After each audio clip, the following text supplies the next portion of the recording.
It's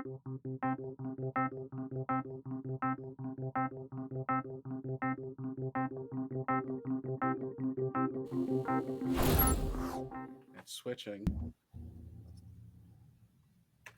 What's up, everybody? Welcome back to another episode of Prayers in the Static. Here with me today. I can't keep that bit up. I refuse to keep that bit up. But hello, Coward. everybody.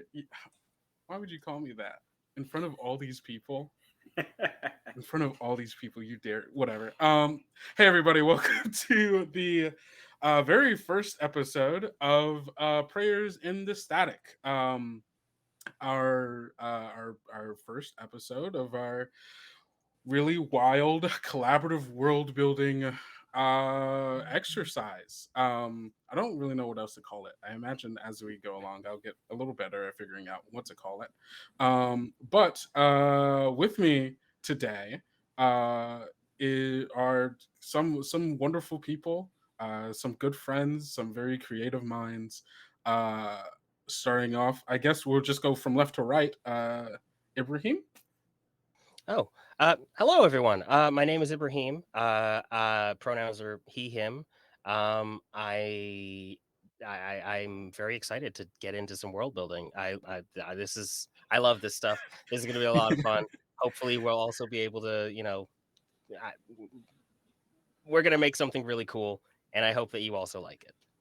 Yeah, no, it's really hard, yeah, to kind of describe what we're doing until like we really get into it because we have no idea what this is going to look like. Also, I forgot my pronouns are they, he. Thank you, Ibrahim, for starting that off. Next up, we have Marcie. Yeah, hi, I'm Marcie. I use she, her pronouns. Um, so fucking excited for this. I'm excited to see the world we build together. I revere like all of your creative minds, and so like, there's no way that like you put like you guys in a room together and something awesome doesn't come out. So it's gonna be so good. I'm very very excited. You are also in this room. Do not discredit yourself. Haha. And last but certainly not least, Gus. Yeah, what? What do you want? Yeah. No, I'm Gus. August, if you choose. I use he him pronouns. I'm very excited for this. I'm very excited for uh some high tech um stuff. Yeah. Yeah. So if you have not been keeping up with the promos and stuff that we're doing, Prayers in the Static as a project is it's going to be a large, essentially world building exercise. We will be playing in a pretty consistent setting throughout all of like the episodes and stuff that we're going to do. But we're going to be switching through different systems, and that will allow us to kind of and we're also going to be jumping around the timeline of the setting, slowly building out different like different factions and like organizations, different like events, different cultures, different people, different places, all in this really kind of wild sci-fi setting that we're building together. And it all starts today with our game of Microscope, which is specifically a game about building out the timeline for uh, this kind of stuff. So it works kind of perfectly. Um, how are you all feeling right now? I'm so excited to get into this. Microscope is an amazing game for world building because it allows you to build this sort of like fractal three-dimensional form for your world that everyone gets a hand on the ball, everyone gets to put something cool into the world, and anyone else can come in and chop it, flip it, screw it, and like create a whole new thing that none of us would have been able to create on our own. And I think that's like the real strength of this game, and I'm just so excited to see what we're able to make. I could not agree more. Yeah, absolutely. What about the you other two? Yeah. I'm not as familiar with Microscope. It's my first time playing, so a bit wary of like trying to get in the flow of things. But it's from the sound of it and the way you talked about it and skimming through it. It seems like it's pretty fluid, and I think that no matter what, like it'll be a good way for us to kind of grow this exciting like world. And so, um, I yeah, it's gonna be fun because I'm excited to kind of see what we can like squish and mold and pull and stretch out from it. So yeah, that'll be really cool. Yeah, for sure. Especially because if you all don't already listen to the amazing podcast that is Tales Yet Told, you may recognize both Gus and Marcie from Tales Yet Told as Walter and Dakota, respectively. And eventually, we've been talking for future seasons. We'll probably end up using parts of this setting that we're building now for some of those like future games and such. So this is a wonderful opportunity, not just for this, but also for the podcast that this kind of branches off of. Do you have Mhm. anything to say about how you're feeling? Yeah, I think this is going to turn out super weird, and I'm very excited for it. Yeah, I no, absolutely. I know we are four four brilliant and different minds coming together to make. Yeah, it's just gonna be like I've had ideas already, and it Mhm. is going to be so different. And any of us, with how this game works, like any of the ideas that we already have, it's gonna turn out different from that, and that's very exciting to me.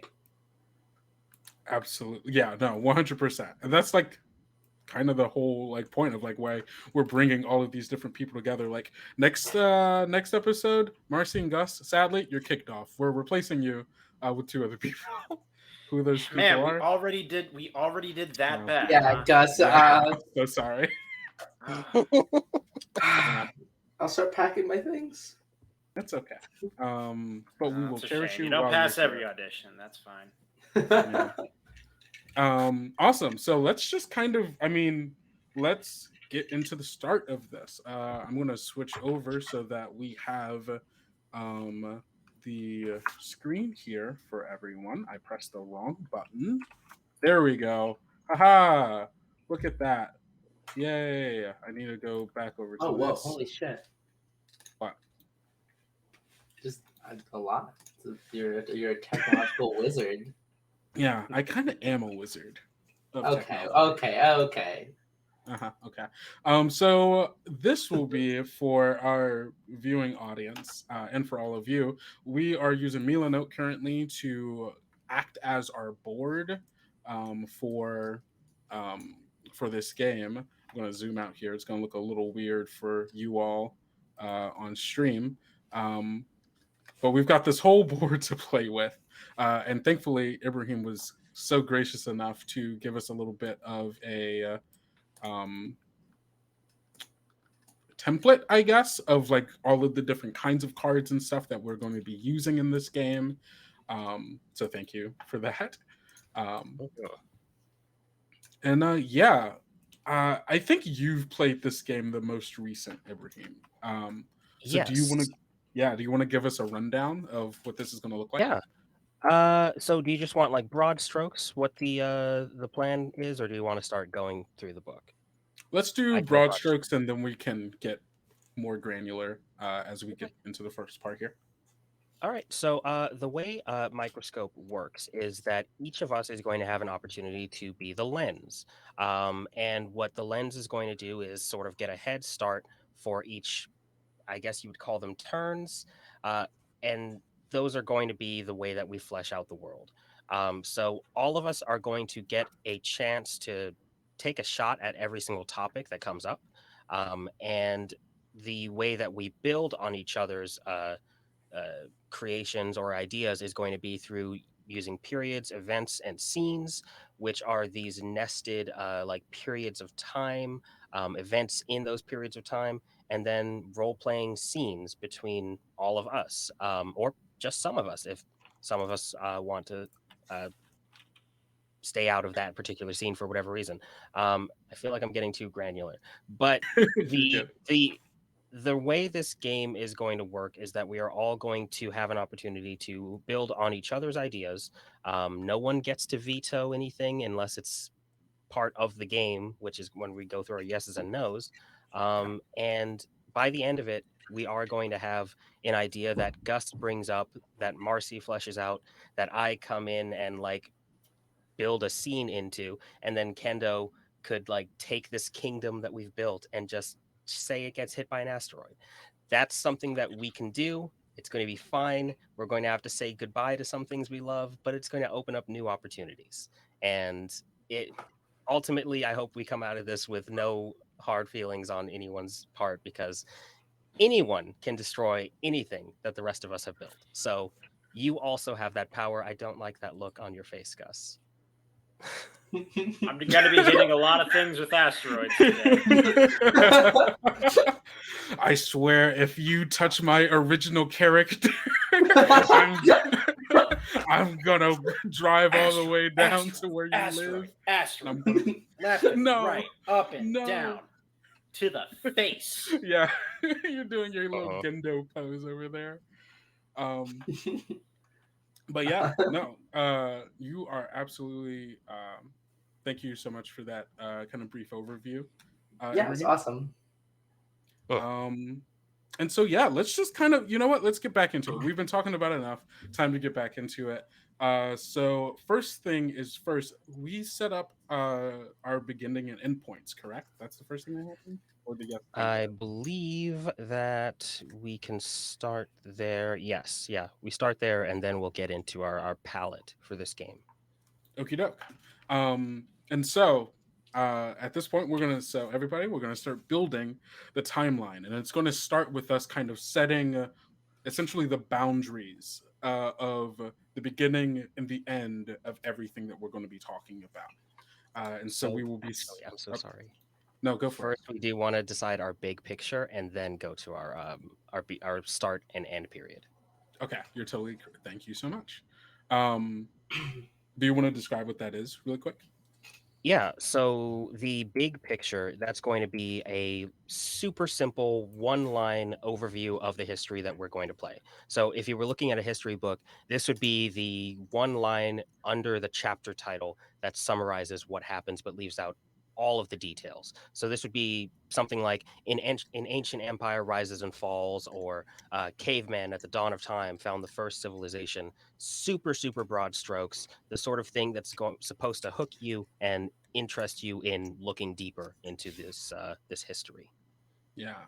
So we've already kind of talked about in general, like, behind the scenes, kind of what we are expecting broad strokes in this setting. And so does anyone have an idea of how to phrase this big picture? That is a good question. I would say,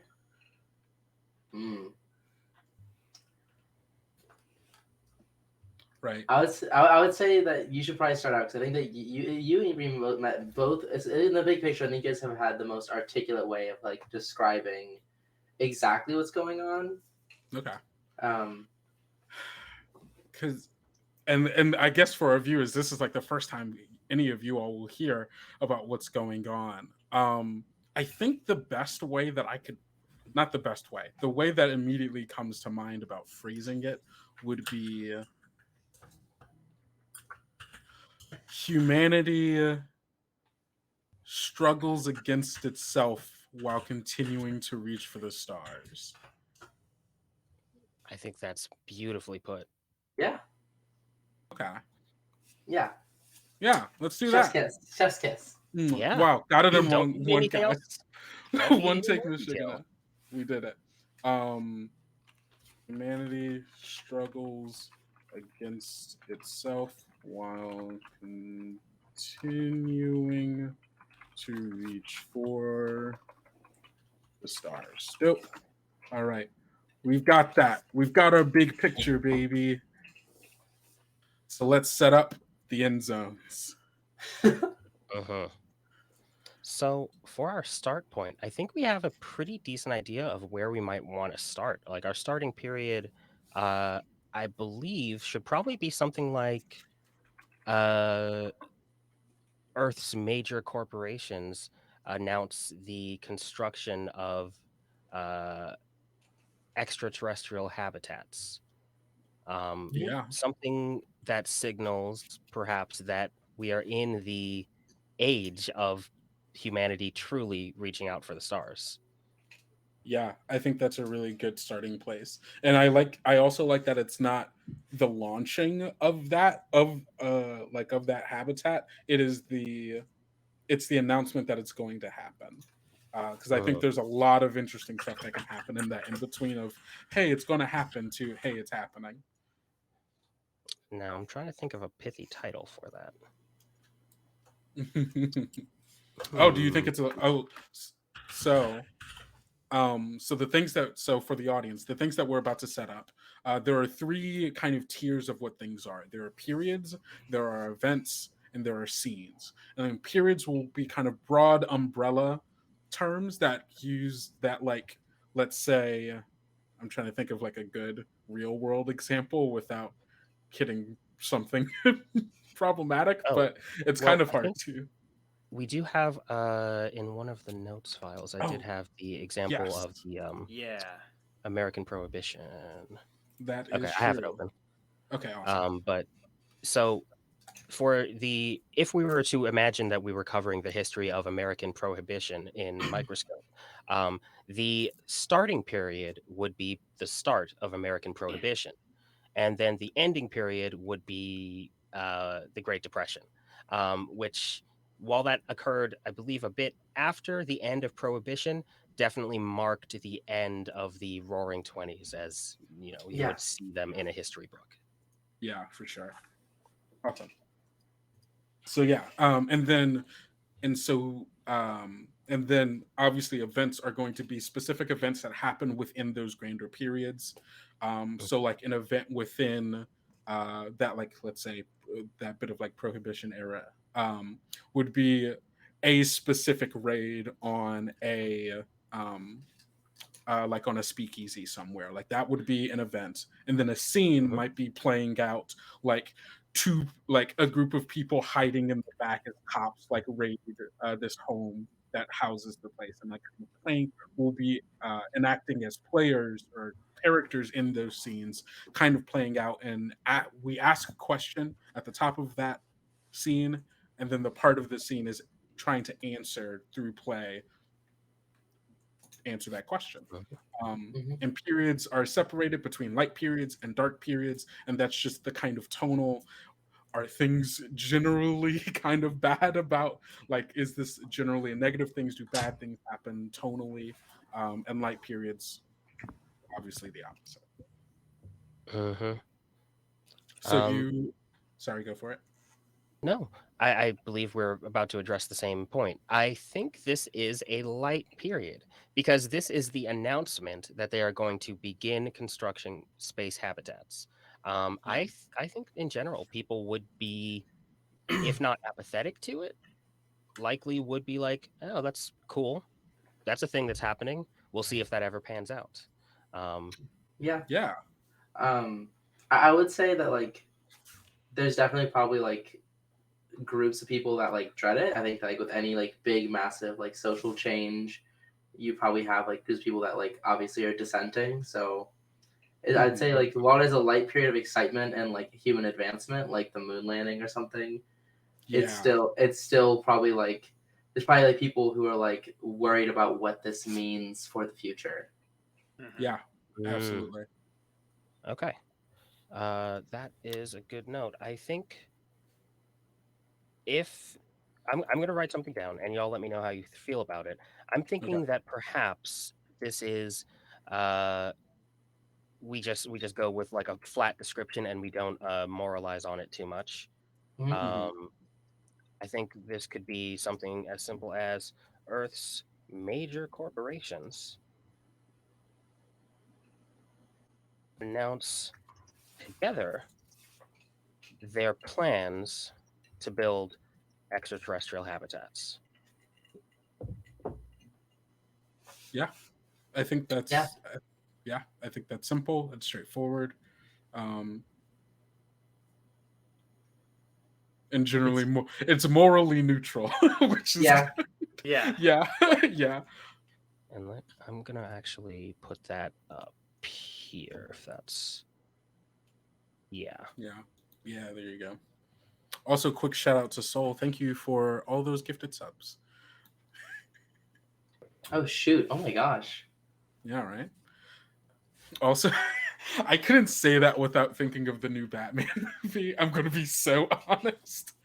All I was imagining was the Riddler going, "Hey guys, thanks for all the cheers these past weeks." God, I'm not going to go too far into that. I just love that they made him a Twitch streamer. Wait, Oh god. do they actually? Oh, dog, you gotta Kinda, watch yeah. it. It's so fucking funny. I couldn't stop laughing every single time. Every It's time he's way just more like, direct. Yeah. it's so, Yeah. yeah, it's so fucking funny. Oh yeah, no, go see the Batman. Okay, I didn't The mean Batman to get us out on in the theaters now. yeah. I didn't. He has 500 followers. Oh, they make it such a big deal. Okay, sorry, I can't. Just go wait, on this wait, Batman wait, wait, tangent.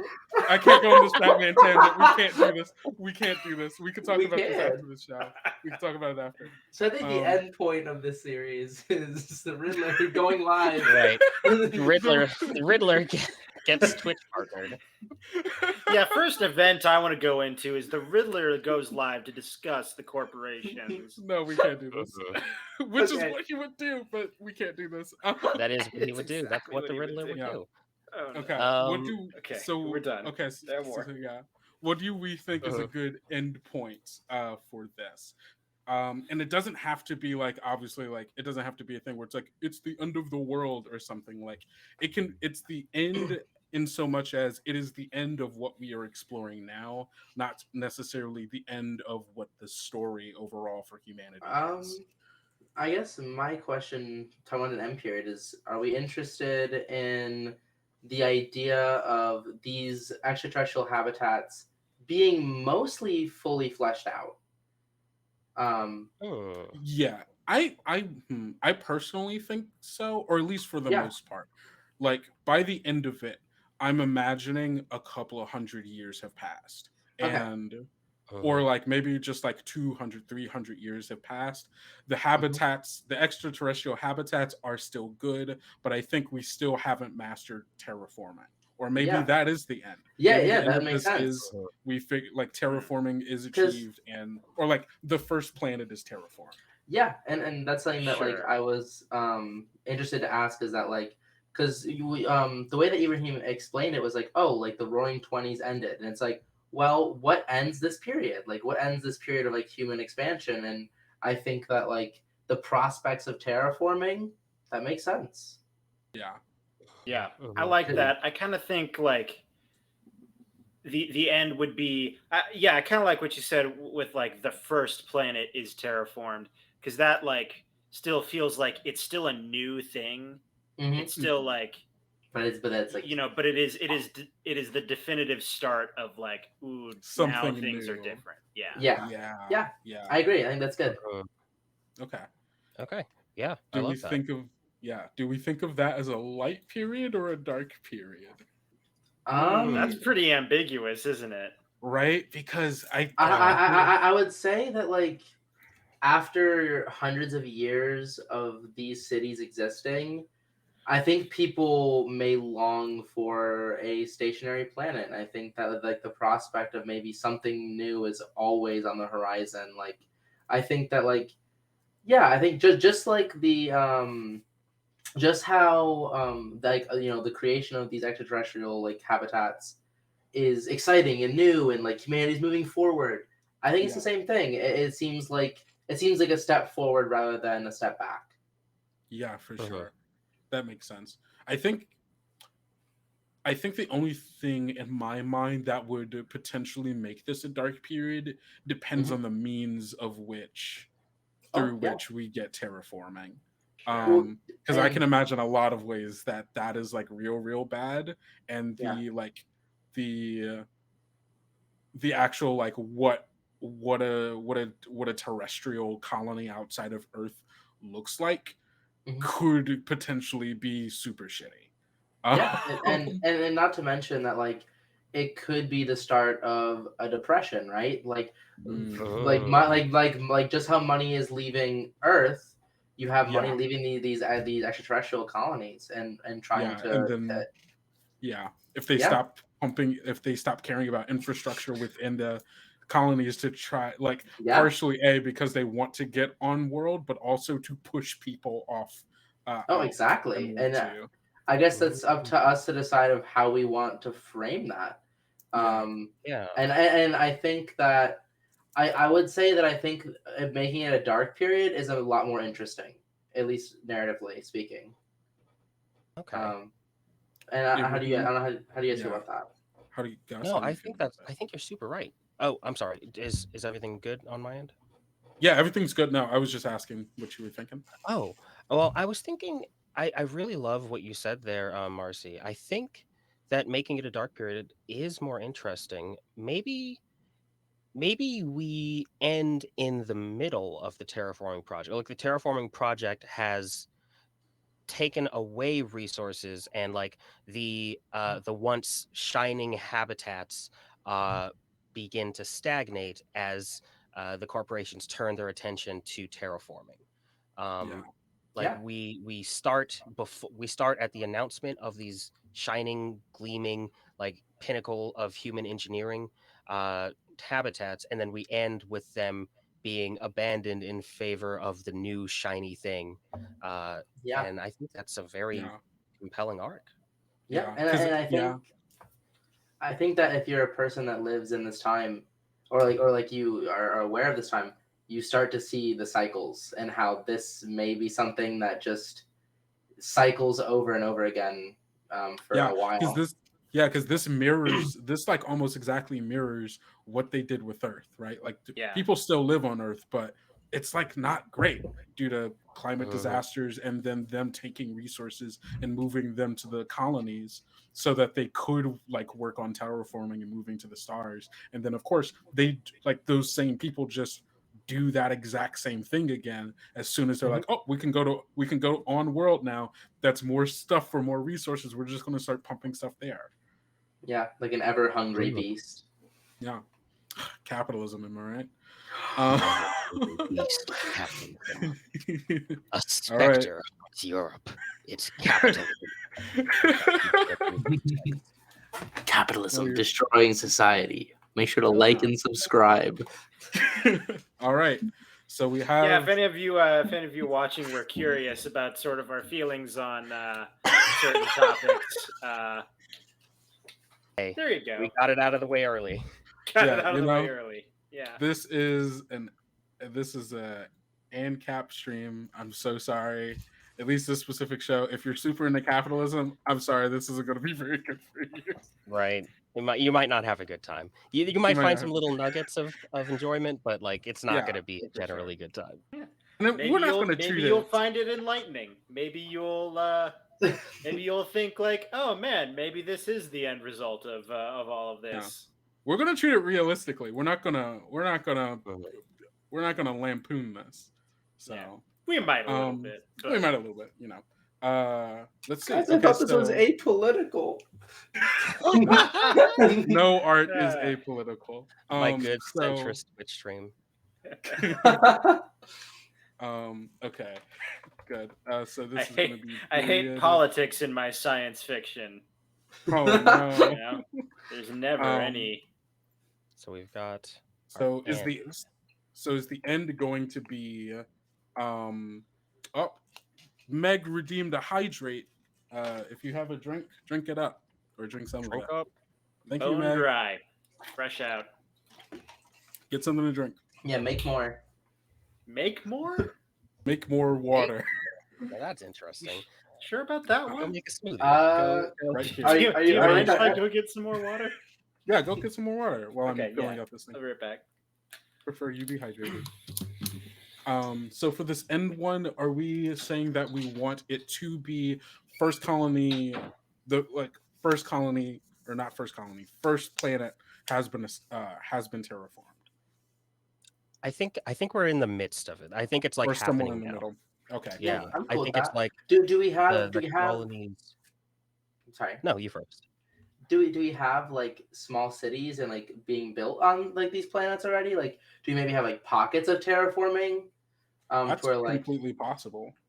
maybe like the whole planet isn't sustainable yet, but like you are getting like large cities that like are of like people that are going there, and like corporate investors are like, well, maybe these cities are more profitable, and maybe these cities are more resource dense. Yeah. Mhm. I like it being at the point where it's like the space habitats are beginning to decline Yeah, as the company moves their attention towards their terraforming projects. yeah, It's a I'm little gonna bit vague, okay. but we can build on it. yeah. And Gotcha. I think the way I see that happening is like they would need to have like established things there to start them moving away from the colonies, right? And maybe it's not the full planet, but at least something. Okay. Then I think I'm gonna put this as the satellite colonies um begin actively um funneling resources to uh in progress terraforming what's the word I'm looking for. Projects. Yes, there we go. How do we feel about that? Yeah. Choice. Perfect. Awesome. All right, we have our beginning and our end. I'm going to move this end on the other end of this. Goodbye. It'll be a while until we see you. Yeah, right. Hold on. I'm going to have to zoom out so I can track it. Oh no, it's not going to let me do it. Okay, cool. It's the one problem with Mila though is the way that it has dragging and stuff is not the best. Okay, hey, there we go. We got it to the other side, all the way back. Cool. Awesome. So now that we have our beginning and our end, we're going to start building out our palette of the stuff that we want in this and the stuff that we don't want in this. And this is going to be essentially our yeses and nos. This will essentially just give us an idea of what things we are actually interested in being in this world and the setting, the stuff that we're interested in focusing on during this part of the game. Um, Kind of separate from our lines and veils, which we've internally kind of already done. Mhm. But just like focusing on the game, like that kind of stuff. We can wait till Gus gets back. So the way the yes and no section works is we are all going to take a turn. We are all going to put in a yes or a no. You don't have to choose one or the other, but we are all going to go around and until the point where somebody says, no, I'm good, we keep going. Yeah. We can repeat it again for Gus. Hey, Gus. Hi. Back, Gus. Hi. We're about to go through our palette and add or ban the ingredients. Sorry, you can go. You can do it. No, you're good. Okay. So we are going to go around and each take turns, either adding a yes or a no to our palette. And we're going to go in any, it doesn't really matter what order. And if you don't want to add something to the palette, you don't have to. But we're going to keep going around until essentially until we don't have anything else to add. Yeah. And this is just going to be what we want to appear in the world or what we think is unexpected and weird, but might be interesting to appear, or stuff that we just don't want to explore and we don't think is in this world at all. Yeah. If you don't mind, I wouldn't mind starting out. Go for it. Yeah. So we can go Marcie, Gus, me, Ibraheem, and then just go in that. Oop, I kind of hit that, but go in that circle. Yeah. Okay. I know this is a conversation I had with you, Kendo, and I think this is something that we both kind of felt strongly about, and I think that everyone else would kind of agree, is the idea of like sentient extraterrestrial life being kind of a no, not really something we're interested in having here. Something that like we're more focused on like the humanity and their interaction with themselves and the systems they've created and the sort of the interactions with like sentient life other than humans isn't something that would necessarily be an intention to explore. Yeah, I guess to focus more the thing that you said, not necessarily other since we're specifically talking about aliens. Oh yeah. Right. There are other sentient forms of life that we Oh yeah. Oh, okay. That I should have been more specific. Yeah, like aliens and like other like yeah. Okay, I should have specified. But I guess with that, I kind of have a bit of a pseudo question to follow up, which I don't know if that's is that allowed. go for it. Or just something I know we talked about is, are we interested in like extraterrestrial organisms that aren't necessarily sentient? Or I think that's a very interesting thing. Maybe the no is no concrete evidence of extraterrestrial intelligence. Like maybe there's a possibility that maybe there might have been something, but no concrete evidence. Yeah. I like that. And then that's also not specifically stating either that there aren't any somewhere out there in the galaxy, but that So I basically, do like I do like this kind of it's like the idea of like, as we are continuing to reach outward and like still not finding anything, that I almost think that the search for that would be a bit de-emphasized, would be a bit it would I think humanity would become more focused on itself once after a period of like realizing that they're not finding anything. And I do want to clarify, because I think I kind of like danced around the topic. In a way, this is a no, but also a yes, and that's I very want to like focus on the idea of like a moon possum. That's like something that like I'm really interested in. Oddly specific, but I think that's no. Sorry, no, I'm just bullshitting. But yeah, I think that we've kind of touched on that. I'd like to hear what Gus would have to add, maybe. I think I will write that down as a no, I guess. Yeah, go for it. Or if you wanted to add it, please feel free. Unless he has something like else like to really add there. I think that like what happened here? Hey, no, this is your yes or no. Well, did I do this? I don't know. Why is the no's and the yeses confused? I did notice this. I wasn't going to question it. Okay. That's fine. That's what we do here in Prayers at the Static. We keep you guessing. We keep you guessing. But yeah, I would say also for this yeses and for these this is dialectics. I would say also for these yeses and nos, like really this is your individual thing to really be like yes or no about. So like we don't have to have a discussion. If it's the thing that you want, just say it. Yeah, and it's true. Discussions are kind of fun. That's fair. But I also don't want us to get bogged down in it. I think the important thing to remember is if you have like a cool idea, like Gus, that was a really cool idea having the search be de-emphasized. Let's save that for play, because we don't want to like tread on each other's toes or like accidentally steal each other's ideas here. Let's save that for like events and scenes, because that's a really great idea and I definitely want that to appear, but I don't want that to like I accidentally think that we did that, or like I don't want to steal your idea whole hog by just incorporating it into something that I say. That makes sense. Yeah. So and you don't have to justify your yeses or nos. They are yours. Nobody can. We can talk about it, but we don't have to justify. That's fair. Yeah. I have a question in my head that is gonna sit there the entire time if I don't ask it.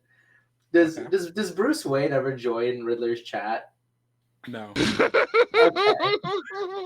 I'm sorry. Spoilers for the Batman. Batman does not join the Twitch stream and comment on the Riddler's. Bruce Wayne just donated $5. Hey, Dark Knight 79. Thanks for the gifted subs. My God. I'm sorry. That was in my head. I'm like, this is gonna be here the entire time. Reply guy. That's so good. So yeah, you can just go ahead. You have the Mila note, so you can just go ahead and type in the nose.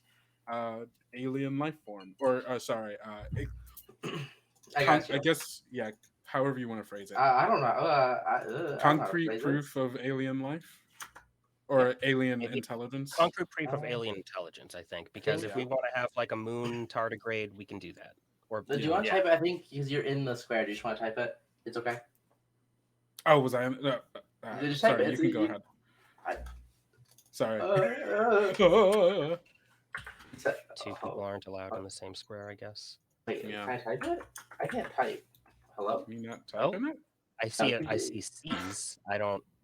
I don't see it on my Hmm. screen. Did you just want Something to type happened. it? Here, can I erase Something it? changed. Yeah, go for it. Ooh. Can you see it erasing? Yes. Oh, Oh, that's okay. So gone. double click into there, Marcie. Yeah, there Okay. you go. Let's see. Yeah, there we go.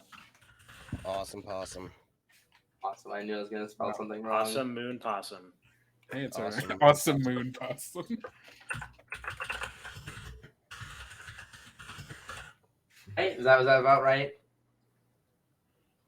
Yeah. Yeah. Okay. Looks good to me. All right, Okay. Gus, do you have a yes or no? Yeah, I have. I should click off of that, shouldn't I guess this is a yes. And it's like it's something I think we were gonna do anyway. But I think it's like worth sort of coding into it, and that is like emphasizing conflict uh between entities that are not uh like countries, that are Yeah. not Mhm. like Yeah. it is much less interesting to me to be like, oh, Canada is in conflict with Yeah. uh, Australia. Like Yeah. that's less interesting to me uh, than this company is in conflict with this company, or even like This maybe community is yeah, in like conflict with like this other community yeah, on like a smaller scale. Yeah, no, I totally agree. Uh-huh. Yeah, I think that's really, really Conflict good. between non-nation states, or there's probably a better way to phrase that. yeah, conflict between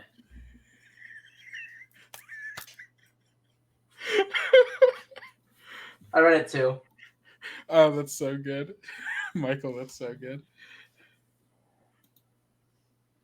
Supranational. I think that's a good way to think of it. hmm, Supranational. I have a question I want to ask you, but I don't know if that's like a good place to add. Like, can I ask a question like deliberating on like yeses and nos, or should that be saved?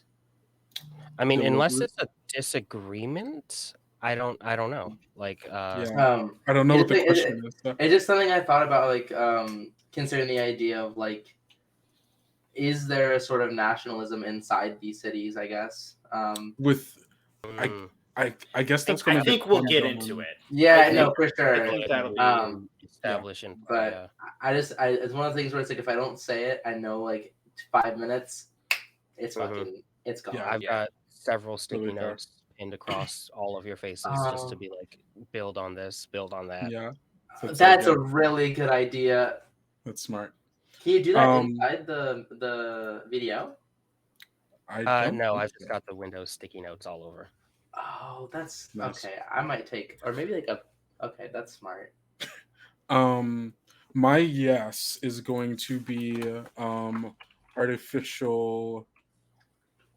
I'm gonna specify independent artificial intelligence.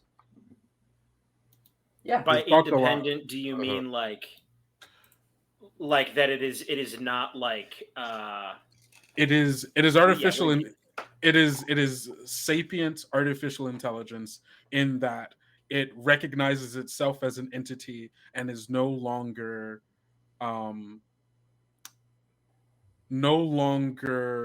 controlled by humanity. Okay. independent Yeah. in that way, where it is self-sufficient and self um asserting in that Yassified way. AI. Yes, yeah, yeah. Which is a thing that we've all talked about Yeah. independently and stuff. So, um, Uh, uh-huh, yeah. uh-huh, uh-huh. All right, That's a good one. Ibraheem. Thank you. Okay. So I think that my no is going to be. Hold on, let me check my notes here. I don't believe that we should have a. I think there should be no cure, no universal cure for disabilities. Um, I think that in this setting, we can definitely expand upon people's mobility aids and aids for disabled people. Mhm. But I don't believe that there should be any like, oh, there's just no disabled people in this setting because they fixed Yeah. it. Um, Yeah. Yeah. Yeah. And that so yeah. I want to expound upon that a little bit, because I definitely agree, because I think that there's the difference between like a physical like a clear physical quote unquote disability, and like what is like a social disability, right? Mhm. Where Uh-huh. you are only truly disabled because the community around you is not um Yeah. doesn't cater to your specific needs, right?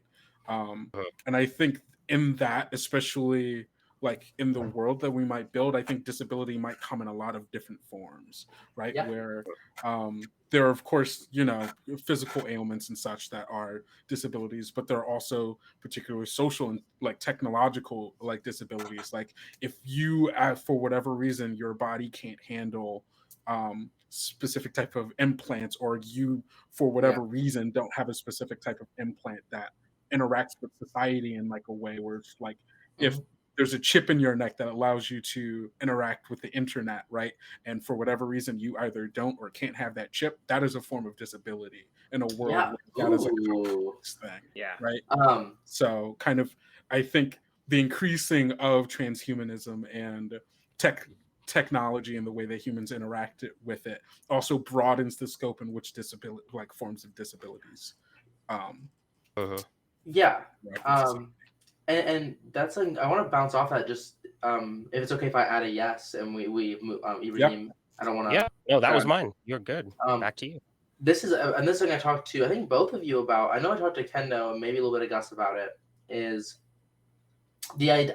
Yes for me is I am interested in the idea and conflict between maybe people being more accepting of cybernetic or electronic augmentation, and maybe looking down upon biological augmentation as they move forward. Um, Ooh, interesting. Hmm. I got like Can that. I can I expand upon that? yeah, of course. With a different Like yes or no, or with a like not I don't think it's a one-way thing. I think the inverse is also going to true. be equally true, that there are groups Oh, of for sure. people without cybernetics that look down upon those with them. Yeah. Yeah, I th- Uh-huh. absolutely. But like I guess like expanding on like more my thought is like um at least maybe in sort of like I guess like yeah, just like in the full transparency, like a trans lens, right? Like I think that there could be a point where like maybe people's transitions and self creations become much more focused on like cybernetics, become much more Hmm. focused on like electronic augmentation of your body, Yeah. and people who are maybe more like they see them as like old school or in the past, like you being like looking more towards like biological augmentations, being like, oh well, like why don't you just do this thing and add like these sort of like mechanical parts to you instead of like Uh-huh. these old like Yeah. antiquated ways of augmenting yourself. Yeah, for Okay. sure. I Yeah. think that what you said is super interesting, and I think that Gus's idea of it not being a one-way street is also interesting. Would the yes perhaps be Like a, conflict yeah, or yeah. conflict between biological and mechanical augmentations? Yeah, for sure. Yeah. Which like and like Me- it even goes beyond like necessarily like like I mean like specifically like hormones or something, right? Like this could be like people who take like medications for like psychological like issues. Maybe like there's like chips and implants that like can like that are used to like embed ideas in your body as opposed to like an SSRI. So maybe instead of having SSRI medications with like that work with like your SSI like inhibitor and stuff, maybe they are focused more on like implants and like cybernetics that like can implant ideas through you like in that way. And there's that conflict between like treatments even. Maybe there's like even like different types of like medical fields that are constantly fighting. Yeah. Okay. Kind of like that.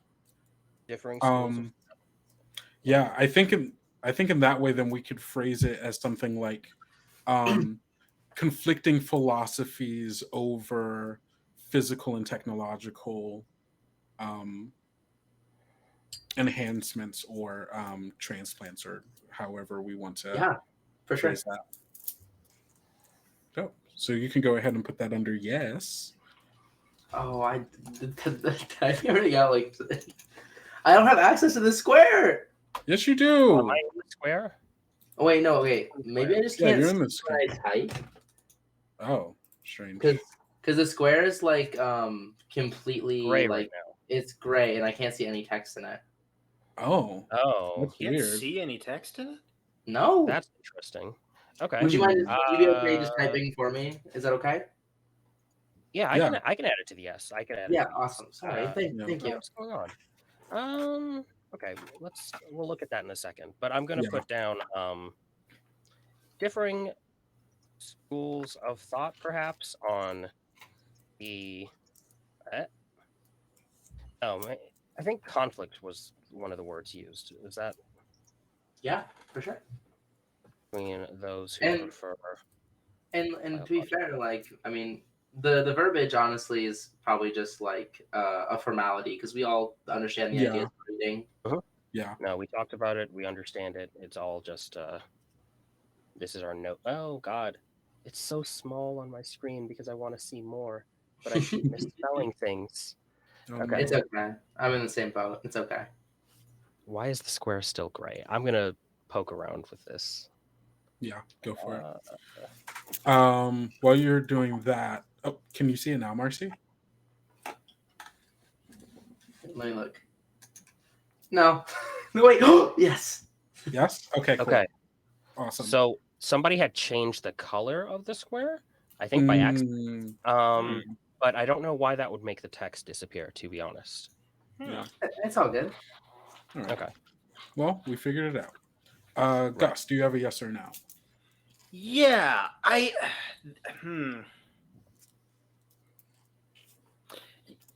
yeah, okay.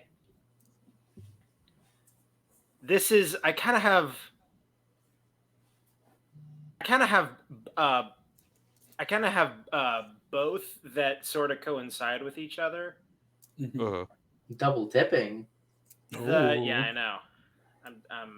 I'm power gaming here. Power gaming microscope. I'm gonna move your camera over, Gus, because I You move scooted around. over. Don't. That's fair.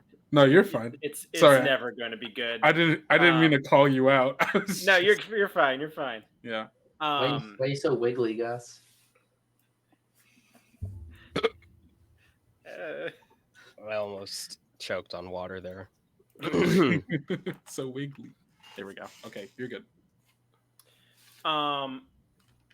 But like, I guess like a quick version of it is like, I want to explore the development of new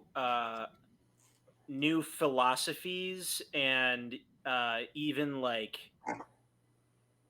I almost even want to say like spiritualities and religions based on what is going on, and also just like, I guess maybe even identities as a broader like kind of version of that. Yeah. But Totally. as a no, like, I don't want that to mean the erasure of existing ones. Okay. Yeah. Yeah, for sure. Yeah. I mean, if That- you that guys is- are okay with it, I'm okay with adding both that yes and no right now. If Yeah. you No, guys for are cool with sure. that. I mean, we are called prayers in the static after all. Yeah. True. Which I guess is interesting to see, like the way that religion evolves, right? Yeah. Both like in Philosophy, religion. yeah, everything, just like the way that like humanity begins to understand itself differently, and like that's really cool. And I think that's I like that addition a lot. And I like that. I do like that you added the no. I think that no is very important, so that like it's not like, oh well, we're in space. God isn't real now. Yeah, Yeah. right. Yeah. Yeah. Everyone in this new world are all Reddit atheists. They're all like, we're in space. There's no God. There's no Right. spirit. Yeah. Let's add that. Yeah, I like having that as a no because Yeah. I agree. it is interesting to explore the development of non-hard sciences, including philosophy, in this setting. So Yeah. Does someone else want to do that? Because now I can also not edit. Yes. Oh no. Oh my goodness gracious! Oh no. Okay, so improv. Michael advised that when somebody clicks on a thing until they click off, like deliberately click off, it becomes uneditable. So that might be the issue, but I am perfectly okay with adding since I seem to be able to type still. Yeah. I can also So type as well, so I'll add that no at the same time. okay, so the development of new philosophies in the wake of transition to space. How does that sound, Gus? I like that. Awesome. Awesome. And then I'm adding to the nose erasure of existing spirituality or philosophies. Mm-hmm. I like it. Awesome. For my yes, I am going to add new types. I don't think they'll be called new types, but there will be new types of some kind. And for those of you who are not familiar with Gundam, their new types are how do I describe new types? They're essentially people who eventually get kind of super dope psychic anime powers over the course of time because humanity has they are essentially souls unshackled from the burden of gravity, and they get as Gundam describes them, they essentially just get super cool powers. I want that. I don't necessarily think. So what I mean by new types in this way is not necessarily the exact same philosophy or the exact same kind of thing. I would like for us to see an evolution of what humanity is through whatever case, be it forced upon by corporations, be a result of new territorial like increased like solar radiation or whatever because of a thinning atmosphere causes some kind of mutation with it. Like I don't care how it happens, people start We'll get there. anime powers eventually. I promise you this, we will get there. Okay, so I have some ideas for how it could happen, and it could happen in different ways. Not all of them. It doesn't have to be a universal thing either, but there are going to be new types. There must be new types. There must be new types. Fundamental all right. law of the universe. Ibraheem, you go. Okay, let me think. I don't know if I have another one. I think. So we've pretty much. I think everything that I would want to include is already sort of in the scope of the game that we have talked about so far. The fact. Also, Marcie, thank you for the little smiley faces. I appreciate them so much. They're very good. You're welcome. I don't think I have another one. Everything, yeah, it's all in scope. Yep, it's all in scope. So I will pass. Okay, and then after someone passes, we go around one more time, right? And then it's done, or is it just done? Okay, cool. It's one more time around. I got an easy one. Yes to bounty hunters. Whether like it's people like Like people like Of fleeing course. to Earth. I Of just want it in there. I just want it in there. Of course, Yes, Yes. bounty We're in hunters. space. We gotta have We bounty have to. hunters. gotta have It is bounty required. hunters. Oh, for sure, absolutely. I just want it there. I just want it to be there Yes, so I yeah. can look at it. Thank you. Just thank you for reminding us because you've reminded us of the target. We must create Exactly. Spike Spiegel. We must create Exactly. Master Sloan. That's all. We Right. got to get there. Yeah. All right, Gus. Pass. I don't have anything. Pass. Nothing. Okay. Then I will add. I can't really think of anything for nose because I feel like we're basically kind of all on the same page for that. I think So I think it'd be good to get one more no on the board if possible. yeah, I'm trying to think of what that would be. So it's something that you don't want this to become. Something that you want to make this stand out from maybe other sci-fi that maybe other sci-fi focuses a lot on this one thing, and you would you're like, okay, well this one thing is cool and interesting, but this is maybe more targeted in a certain way. Yeah. I think okay. I think my no, I'm going to figure out how to phrase this better. My no is going to be that Earth, the people still left on Earth, the lives left on Earth, and that kind of Earth at no point becomes defunct, right? It is still, or I should, how to phrase this better? I don't want our focus to purely just be in space because the lives of the people of the communities, cultures, and people that still manage to survive on Earth are important. I don't want us to just purely focus on the colonists in space. Yeah, I agree. Yeah. And so I'm trying to figure out a good way to phrase this now. I think defunct was an interesting way to put it. Perhaps Earth is not or irrelevant. Earth is not irrelevant. Or maybe it's maybe also how, because Earth can be relevant, but it seems obviously we don't want the entire Earth just to be Mad Max, right? We want pieces of society still existing. Yeah, for sure. So maybe no complete societal breakdown, or something to that degree. I think keeping it vague as just Earth must or Earth does not become irrelevant might be better because there could be breakdowns in specific areas. Yeah, for sure. And I think that we can just keep it away from being an entire societal breakdown. No, that's fair. And I said I guess I said the yes and no's are once again very formalities, so that the so phrasing that we isn't can too look important. at it. Yeah. Yep. Yeah. I think that the idea and concept is really strong. So yeah. I agree. Awesome. Well, we have our palette here, everybody. Woo! This is a good palette. We got some good stuff here.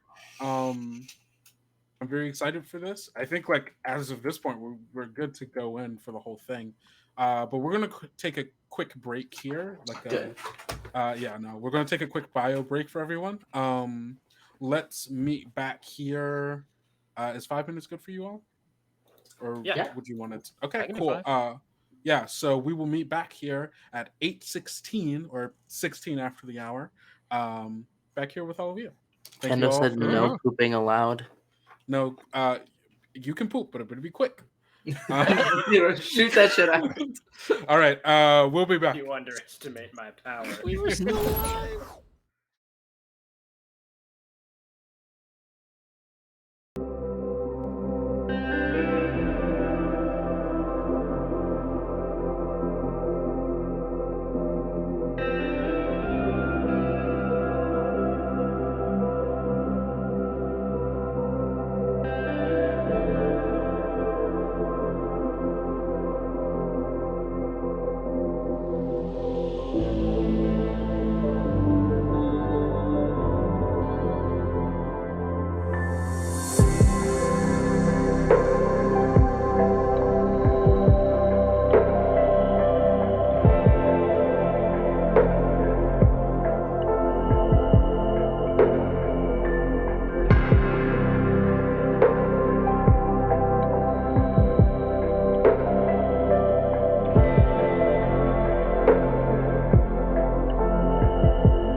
Are you Freddy?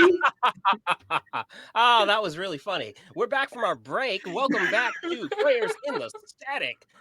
Back here with Kendo, Gus, God. and Marcie. And Yeah. always, Ibraheem. Hello. Well, that's a nice mug. I ran out of air halfway through that. That was really good. I Wait, enjoyed it. Ibrahim, can I see that mug real quick?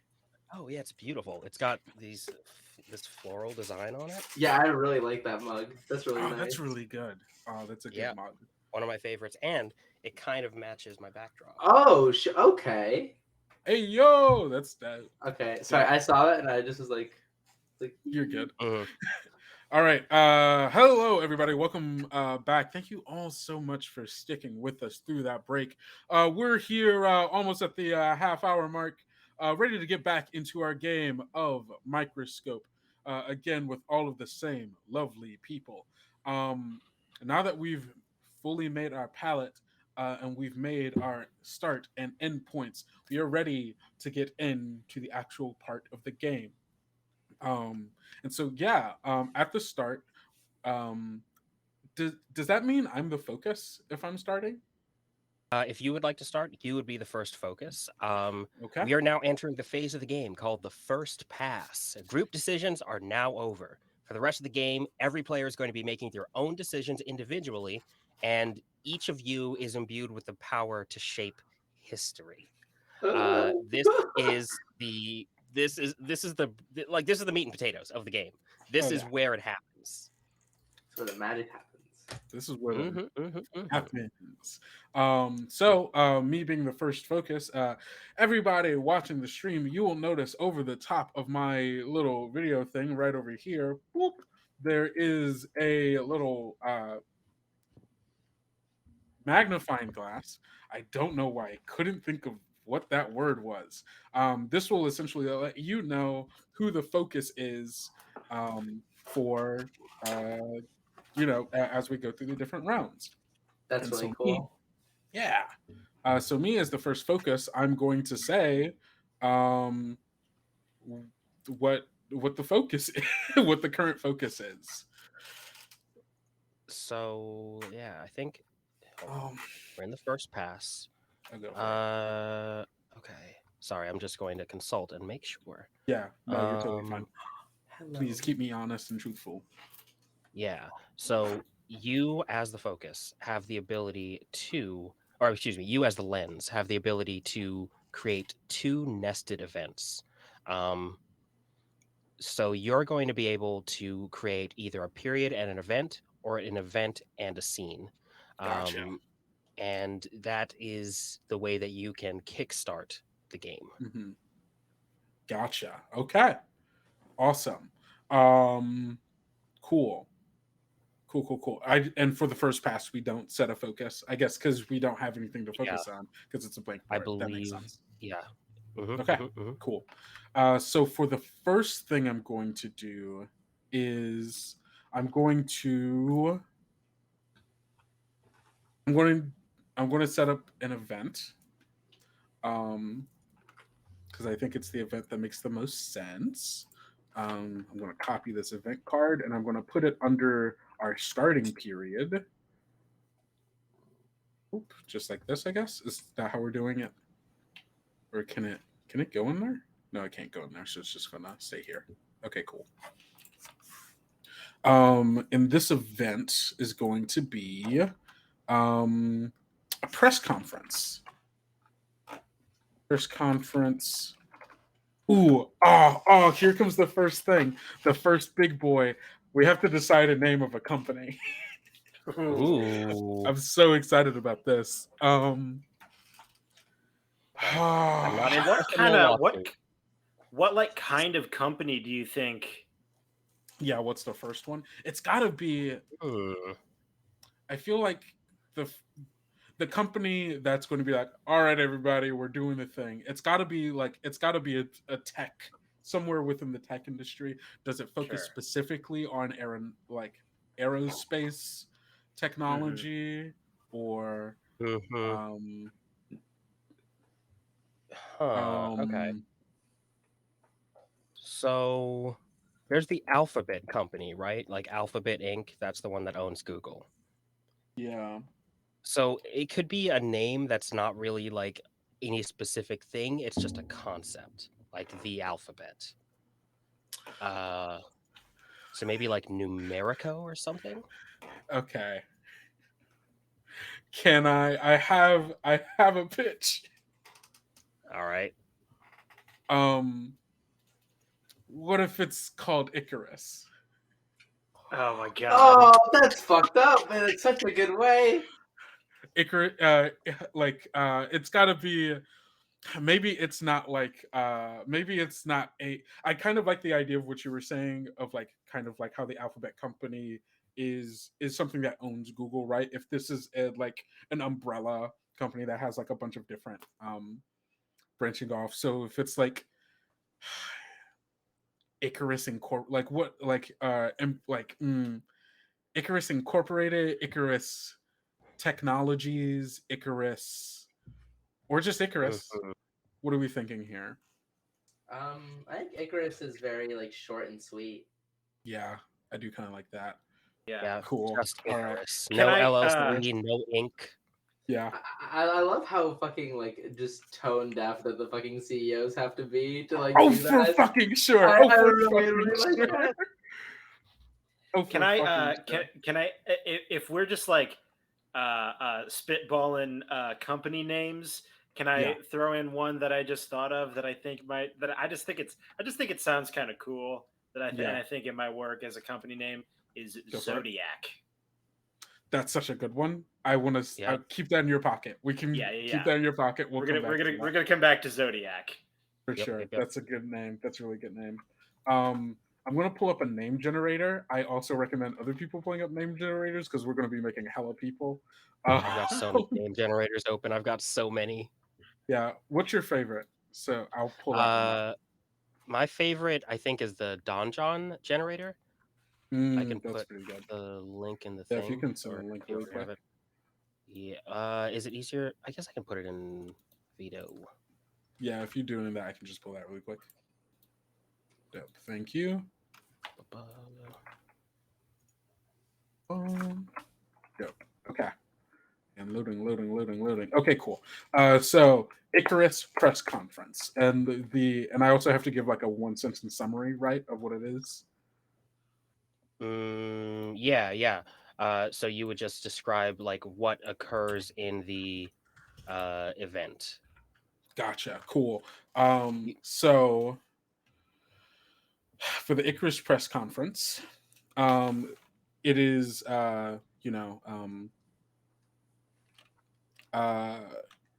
Icarus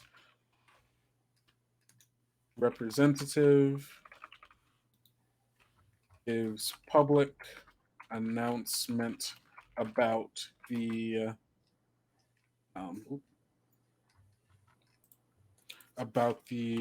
production of Earth's first extra terrestrial habitat, or about the not just production, but the start of production of Earth's first extraterrestrial habitat. Awesome. And then the scene that we're going to do is the press. We're going to do the press conference. Mhm. And I So I guess will. Go for it. Sorry, if I may. I did want to point out that I believe the period that this is in does specify that there are multiple companies making a simultaneous announcement. They're Yeah, not that's fair. necessarily working with each other, but Yes, they are. There's a lot of announcements coming out. exactly. Being like, oh, maybe Just something to keep in mind. Icarus Yeah. is like the mains. Is like it's like the tech company, and then you also have like other like maybe more like industrial companies that like are kind of like, oh yeah, like we stand with Icarus, Yeah. or Yeah. we fly with Icarus or something like that. Oh, Because Yeah. God. I was thinking about fly this. with Icarus. Go for it. That's not how that story ends, my friends. I was thinking about this, about how this wouldn't be like with like a tech company probably wouldn't have already like everything, set in place to be able to go do this. You would need like a construction company on Yeah. board. You'd need, Hmm. Yeah. you'd need other sort of you need other Yeah. other companies to make this That's kind a joint that effort. yeah, that's kind of why I was imagining Icarus as like an umbrella company that has its hands Sure. in several different industries. And also, again, you're correct, probably not working alone. Hmm. So Hmm. maybe this press conference is them like um announcing the start of like a collaborative um maybe it's not just Icarus. Maybe it's like maybe this is two major umbrella companies that are announcing a collaboration towards the. So okay, what's the name of this other one? Do we want to go with Zodiac for this one, or do we want to save Zodiac for something else? Um, Let's save Zodiac. Let's Yeah, I say agree. Zodiac. I think The Icarus well, okay. Initiative. Oh, that's such a good name for this. The Icarus Initiative is great. And um, Kendo, I think that you've created the scene perfectly because you said Icarus as like an umbrella corporation. It could literally be the Yeah, many all of Icarus framework, the feathers of Icarus, if you will. the, ooh, the But wings that of is up to you. Icarus, the feathers. I So kind of like that. I made a mistake. There is something that I did that I should not have, which is this is your scene. This is your event. So while we are Really fair. able to ask questions of you and like Mhm. ask you to clarify things that we don't understand, suggestions should probably be saved because yeah. we want to let Totally fair. Kendo make Kendo thing, and then we have to build Kendo thing. Totally Um, fair. Was it I English? guess I dropped my purpose. question is because if they intentionally named it Icarus, are they are they aware of the implications of that means, and are they doing it in a way where like, oh, we will succeed where Icarus fell, or are they doing it like just without, like, are they just fucking like just completely oblivious to the context?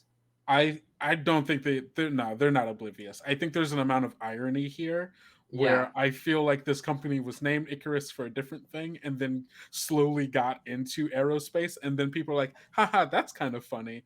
But Okay. but they're Okay. like they're too deep in to rename it and so now they're just like full It's in like a and wink and now a they're nod. going with the irony of like Okay. we're reaching towards the sun, baby. Let's hope these Yeah. Yeah. vaccines Yeah. don't melt. Yeah. Okay. Lovely. Yeah. Um Like yeah, you like are the are people who fund us and the people who support us socially. You are the wax that holds our wings together. exactly. Oh, that's Yeah. good because then that also pushes the burden off of them to be like, Yep. it is Yep. up to you to keep us Yep. afloat. That's so good. Mhm. I really, really like that. Okay, cool. Uh, So the event is uh we'll Also, call it the Icarus Initiative press conference. can I ask what name generator are you using? The Don Oh, John, he put it in the video. put it in video. Oh, you're I a can legend. get it to You're you an on absolute Discord. no. I'm just a little dumb. It's all good. Yeah. Ooh, No, it's fine. I ticker didn't even have symbol it popped up. IKRS. That's really good. Um, awesome. So for the event, or so we have the event. I'm going to do the scene. The scene is this press, the actual press conference itself.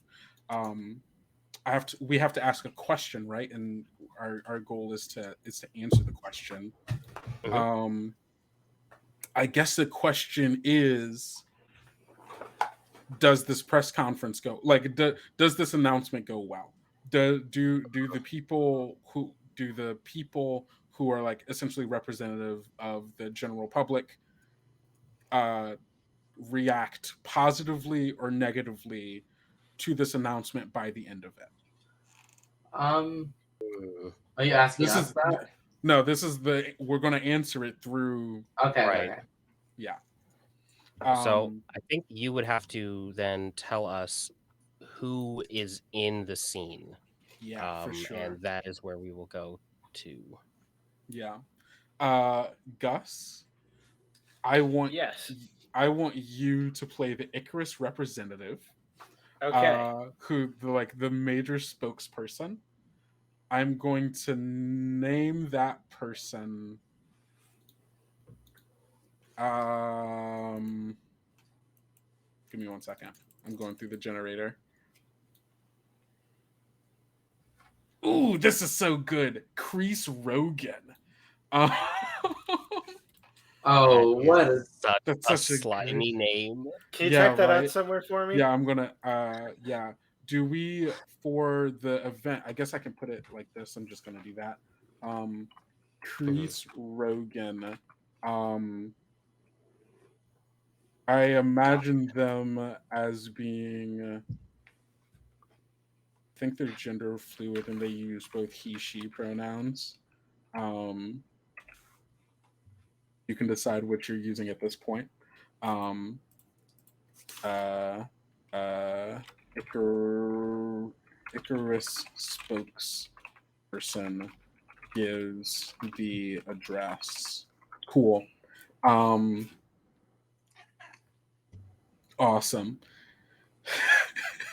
God. Okay. Marcie, I want you to play a member of the press. okay? I will allow you to name the what that should be.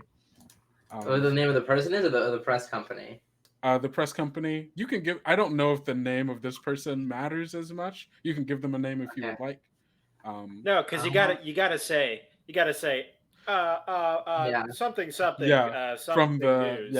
I think about it. I want it to be a surprise. Oh Yeah, fuck. I want it to be a surprise for us for when you say it.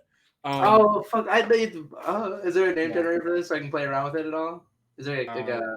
Maybe somewhere. I'm not. I don't know if it's off For my like head. the newspaper, for the Just publication. in Oh, for general. okay. My brain. Don't worry Might about be it. one. And then Ibraheem, also a member of the press. Uh-huh. You could do again. You could come up with a name and publication as well. Okay, gotcha. Do I have to be in the scene? You do not have to be in the scene. So Okay. what you could do is there's a couple of different options for the scene. So after you set this, so you've stated the question, you've begun to set the stage, and we've chosen characters. Also, if you're creating a scene, keep in mind you can just allow other people to pick which, like you can just say these are the characters I want in the scene, Okay, gotcha. and let people pick from them. Okay, good Um, to know. so that's an option if you don't know exactly who you want. What Okay. you could do is you could stay in the background. Some scenes are better with fewer characters, so the player making the scene can or okay, sorry. The player making the scene cannot require fewer characters, but any player can choose to play someone they consider a minor character and just stay in the background during the scene. And you just let everyone know that's your intention. Gotcha. You could also, I believe it's playing at time is the other Oh thing. yes, I do remember this. I think I know what I want to do. I'm going to Yeah. play. I'm going to play background characters, multiple, and it is going to be the line of people behind Crease, who are representative of all of the other corporations underneath Icarus being present for, so that everybody knows how the general public is taking this. Because I feel, I mean, Icarus gets to make this decision, and everyone else kind of has to go along with it, and this could, I don't know. This can maybe make or break this. I don't know. We'll see. Um, so I will play the representatives of the other companies being aware of the events as they transpire. Yep. So Kendo is going to be playing as time. Now, when you play as time, that's a special character type that doesn't necessarily just mean time. It means that you're representing a force or a group of people who are pushing the situation to some conclusion, for good or ill. So as Kendo is representing the masses of people behind Kreese, which is just a very difficult sentence for me spiritually. The that would, I believe, count as playing as time. Okay, cool. I've got a name. I'm just going to go with Ben Barone. Ooh, good name. You can type that in there if you would like. I'll click off of it so you have access. Thank you, thank you. And then yeah, whenever you're ready, Crease, you can start this press conference.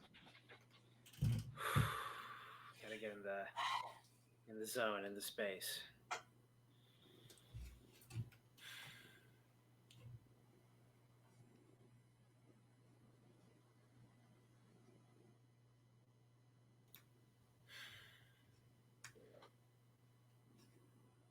Hello. Thank you all for coming. I'm Chris Rogan. Though I'm sure you know, because for over a decade now, the Icarus Initiative has been at the forefront of technological solutions around the world. We have been more than happy to share our developments with the rest of humanity. But today I'm here to talk to you about going beyond. I am proud and very excited to introduce our next project. Big image appears behind.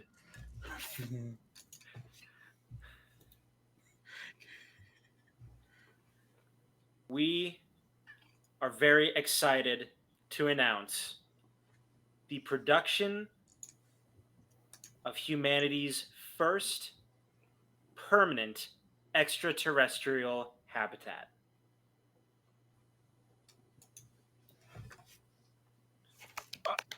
Oh my god! Claps from the audience. Claps from the audience, confusion. Screen in the background shows the concept art. Yeah. We have had the top minds in the world working on this. Scientists, engineers, biologists, everyone working together to create this new vision, this next step in humanity. After I get done speaking, my associates will answer questions about more of the specifics, but for now, I will be taking questions.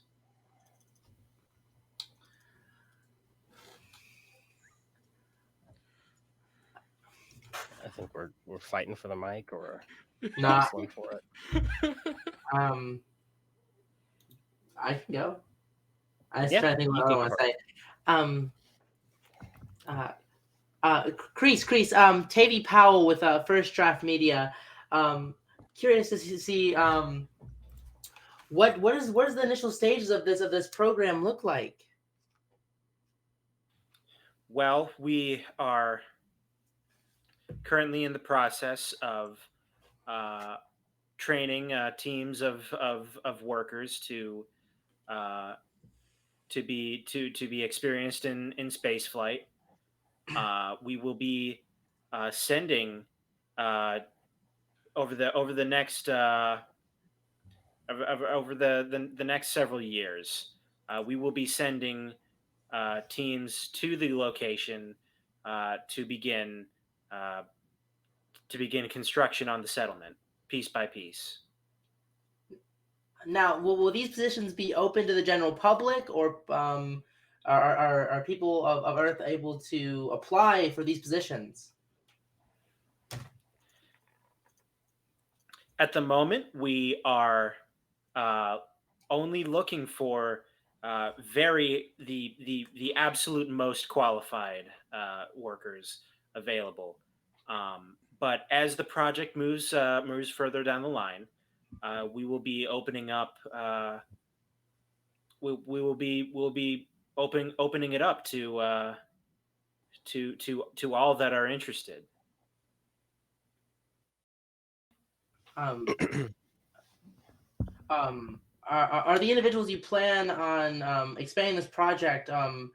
What will do you plan on return visits back to Earth, or are these permanent positions on these systems or on these projects?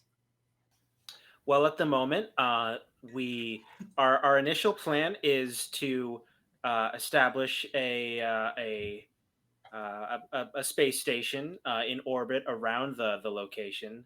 Um, most of until the settlement is permanently habitable, we will have most of our workers stationed there.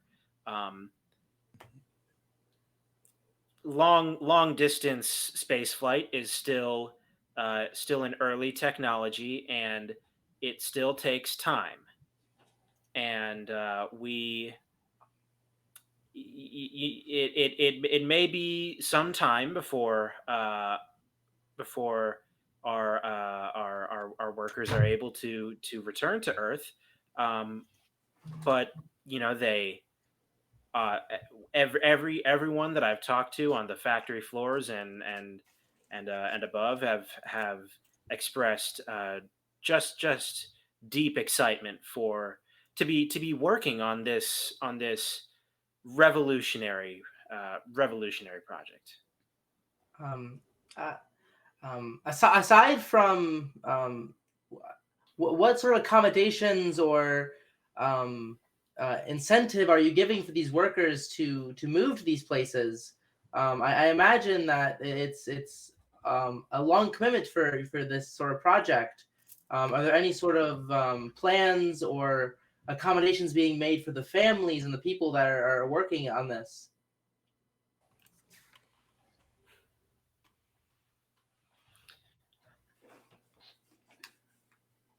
Well, the aforementioned space stations will be they're well, I mean they're not luxury hotels, but they are more than equipped to accommodate workers for long periods of time. Um, they will depend on pretty regular shipments from of supplies from Earth, but uh, as the project moves forward, once we hit a certain mark, the both the space station and eventually the settlement itself will become self-sustaining. And final question. What what do you think would drive people to leave Earth in pursuit of your project?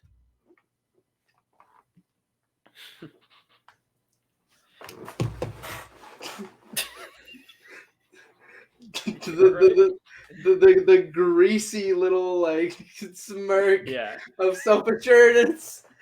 Carice Rogan. Humanity has always, since we were crawling out of caves, we always looked to the stars. And now it is our chance to walk among them. Thank you so much. I've got one question for you, Crease. Ben Barone with the New York Times. Just the one. What do you have to say to the allegations that Icarus's space habitat project is just a way to escape the worker protection laws here on Earth? Thank you for your question, Ben.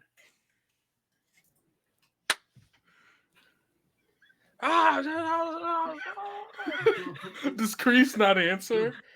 Yeah, yeah. Oh, I got That's beautiful, beautiful. Yeah. Oh, that's so good. Also, I love the New York Times. That's so good. Yep. Oh my god. Um, I guess that's the scene. Um, what do we think the general? What did we do? Was this taken positively or negatively? Hmm. I think it was mixed there. It was like Yeah. I there think was mixed. yeah. There was some sincere questions from Tavy Powell about just what is this going to look like for people, and Mhm. then Ben is just like, Well, you're just doing it to escape taxes and like worker protection laws, aren't you? Like, can you address that? No, okay. Yeah.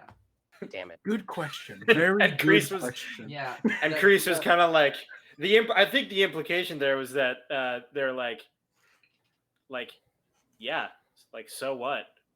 Right. What are you gonna do about about it, motherfucker? I'm in space. There's no laws here. Thank you for the question, Mr. Baroque. It's legal. Yeah. Yeah, no, Next I question. like that. I like that a lot. Yeah. I Okay. guess the summary of that scene would be like it was responses were mixed, and some people had some concerns about the safety and just the safety of moving people off Efficacy. planet. Efficacy, yeah. Responses were mixed over the announcement. Oh, he's so smug.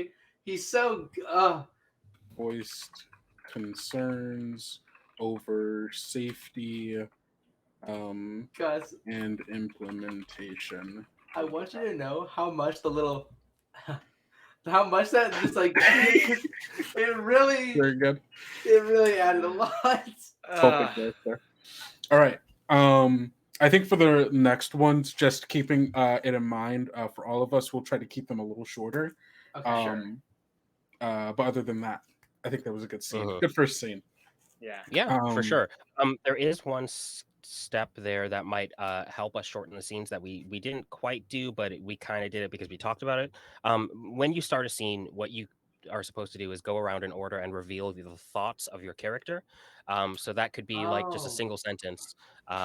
Don't reveal thoughts that answer the question before the scene starts, but it's just my character is thinking this, and then that will help us to act on each other's thoughts before the scene and like Yeah, that reach the helps. conclusion a little faster. Yeah, no, I That's like very that. good. Yeah. I very much want Okay. like milk toast reporter, like It's very good. like I feel like a lot of companies that like when they do shit like this, they have media outlets there and they allow them to speak because they know they'll get like softball questions. Yeah. Right. Oh, for sure. Order Okay. well. Awesome. Okay. We can do the order. Since I went first, we can either go Ibraheem, Marcie, Gus, me, or we can go Gus, Marcie, Ibraheem, me. Not me. Not me. I would like to go at least second to last or last, so I can get an understanding more of how to build this. Okay. So. I can go next. Okay. Go for it. So this is our first thing still. So what we're going to do now is we're going to I believe yes, you finished your scene. Mm-hmm. So I'm going to create a card. So let's see here. I'm thinking that we might have let's throw an event or perhaps a new period. So I think I'm going to grab a period. Okay. And let's say that shortly after the press conference, I think this period is just going to be the first habitat. Okay. The first space habitat. Construction is completed on the first space habitat. Hello. Okay. So it's a jump forward, but that's fine because you can jump back and forth. Doesn't matter. Yeah. On the first, And there can be stuff in between this, and there can also be stuff. Always move stuff. On the first habitat, let me look up a name for this bad boy.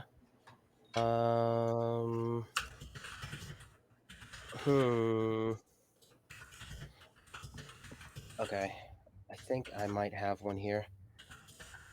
I think the first. What does that sound? That's my keyboard.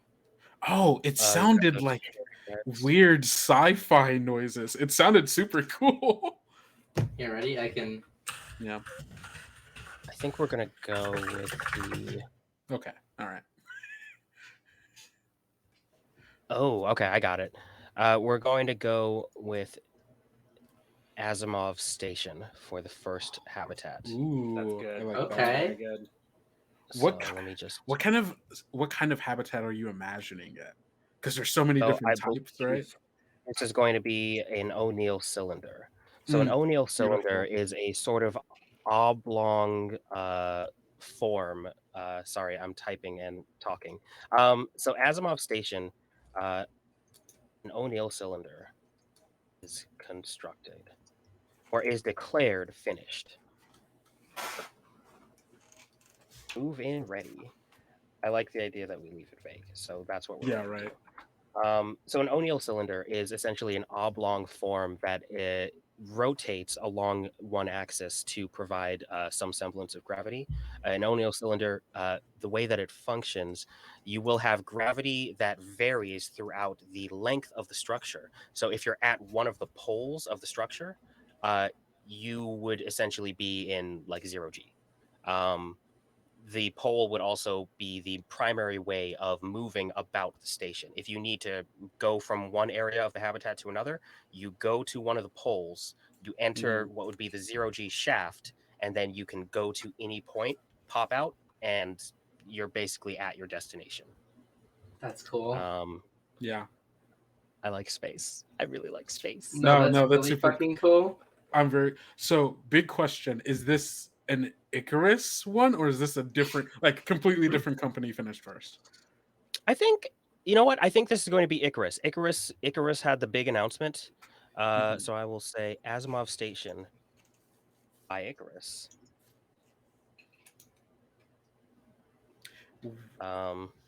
Yeah. So that will be my contribution this period. Okay. Uh, Awesome. yeah. Or I could feel that as an event, but I think I I like it think I'm gonna being call it a period. yeah, I like it being a period as well, I think. Yeah. Yeah. Marcy, it is your turn. You can do an you could make anything at this point, a period, an event, or a scene. I think an event happening inside here is important. And I think I'm interested in like the first structural failing. Do you Yeah. think that happens within the same period that it's declared, or is that in a later period? Um, And it doesn't. And this isn't, of course, trying to push you into anything. I'm just asking. what do you mean declared? Wait. I will say that it kind of has to be in this period Yeah, because an event can't exist outside a period. yeah, that's what I Yeah. was No. gonna say. Yeah. No. That's what. But That's yeah, what I like was. Yeah. yeah, I think what Kendo was saying was just like how soon after. Like, do you think this happens the day they say it's move-in ready, or like And then something So, do so they sustains. get okay, do they get a so couple so weeks out or a couple years out? I Yeah. like the idea of it just like it's ready. It's leaking. It's ready. Yeah. or maybe like there's like some sort of like major accident that happens because like the what's what I'm looking for logistical like planning for like transportation inside of this unit using 0G wasn't fully realized for like the layman. Mhm. And I feel like the first like massive like accident inside of like this new living space and like new structure would be like massive. Yeah. Ugh. No. Yeah. No. For sure. 100%. So yeah, I guess Yeah. would that just be creating an event, right? Yeah. Yeah. Sorry, once again, still Yeah. trying to. So the event cards are along the top, I believe. Yeah. If You you need can to grab it copy. and duplicate it. Yeah. I see. I'm trying to navigate this. There's a lot.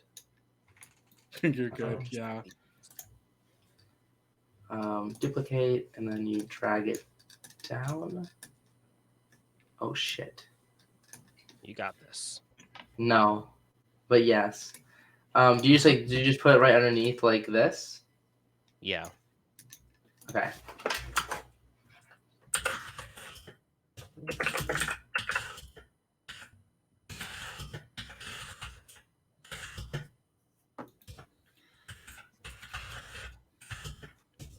Yeah.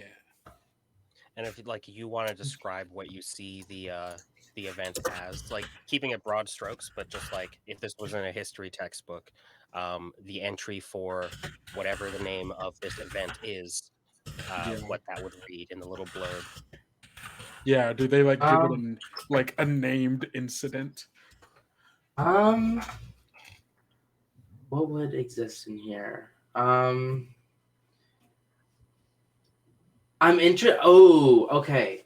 Maybe there's like a moment when like somehow a system fails and the gravity well is reversed, so that like that central point of 0G then becomes a gravity well and the rest is 0G, and you have a massive influx of force moving towards the center. Right? That would that physically work inside this space?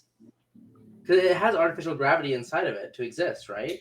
Yeah, but the artificial gravity, I guess that could work. I don't know the specifics or the science So behind. what did you want to happen again, Marcie? I guess I'm curious if it's possible for like a brief moment there's like a failing in its artificial gravity, because the way you described it is a cylinder and there's a point in the center that is full. It's 0G and you use that for movement, right? And Well, it's the transportation. points, Right. It's the points at the ends, right? At the ends. You're right. It's the point at the end. So if you imagine it as like a cigar shape, Okay. the gravity that it creates is along the Edges. inside edge of the cigar just by rotating on its axis. Yeah. So Okay, if that there makes were to sense. be a failure in that central shaft, it wouldn't necessarily leak into Yeah. space, but a failing in that central shaft could mean the structural integrity of this thing is just fucked. You need to get out because if it's not spinning and there's no gravity anymore, a lot of stuff is probably not going to work very well. Okay. Yeah. So Okay. that's a possibility, for sure. Yeah. I guess that'd be more what I'm thinking. Because I realized that, yeah, okay. And I know the structure you're talking about now, and it's like okay. Yeah. The rotational force is what's creating the gravity. So yeah, I guess yeah, it's like yeah, I guess it stops rotating and that gravity fails and you have a lot of issues of like structural damage. You have a lot of issues of like just people getting injured. I imagine like resources get displaced, infrastructure gets like mangled because some infrastructure relies on gravity to hold it in. So what's the name for this? The float, I guess. Ooh, that's so good. I love it.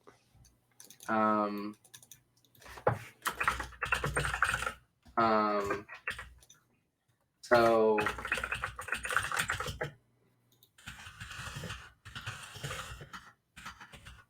sorry for the clickety clackety. You're good.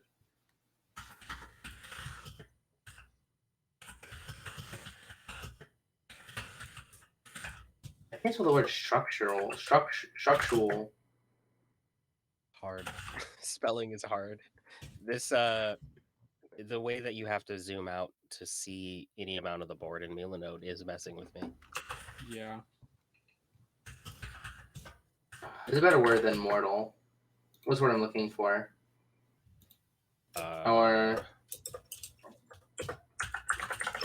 And I'll say casualties. Yeah, there you go.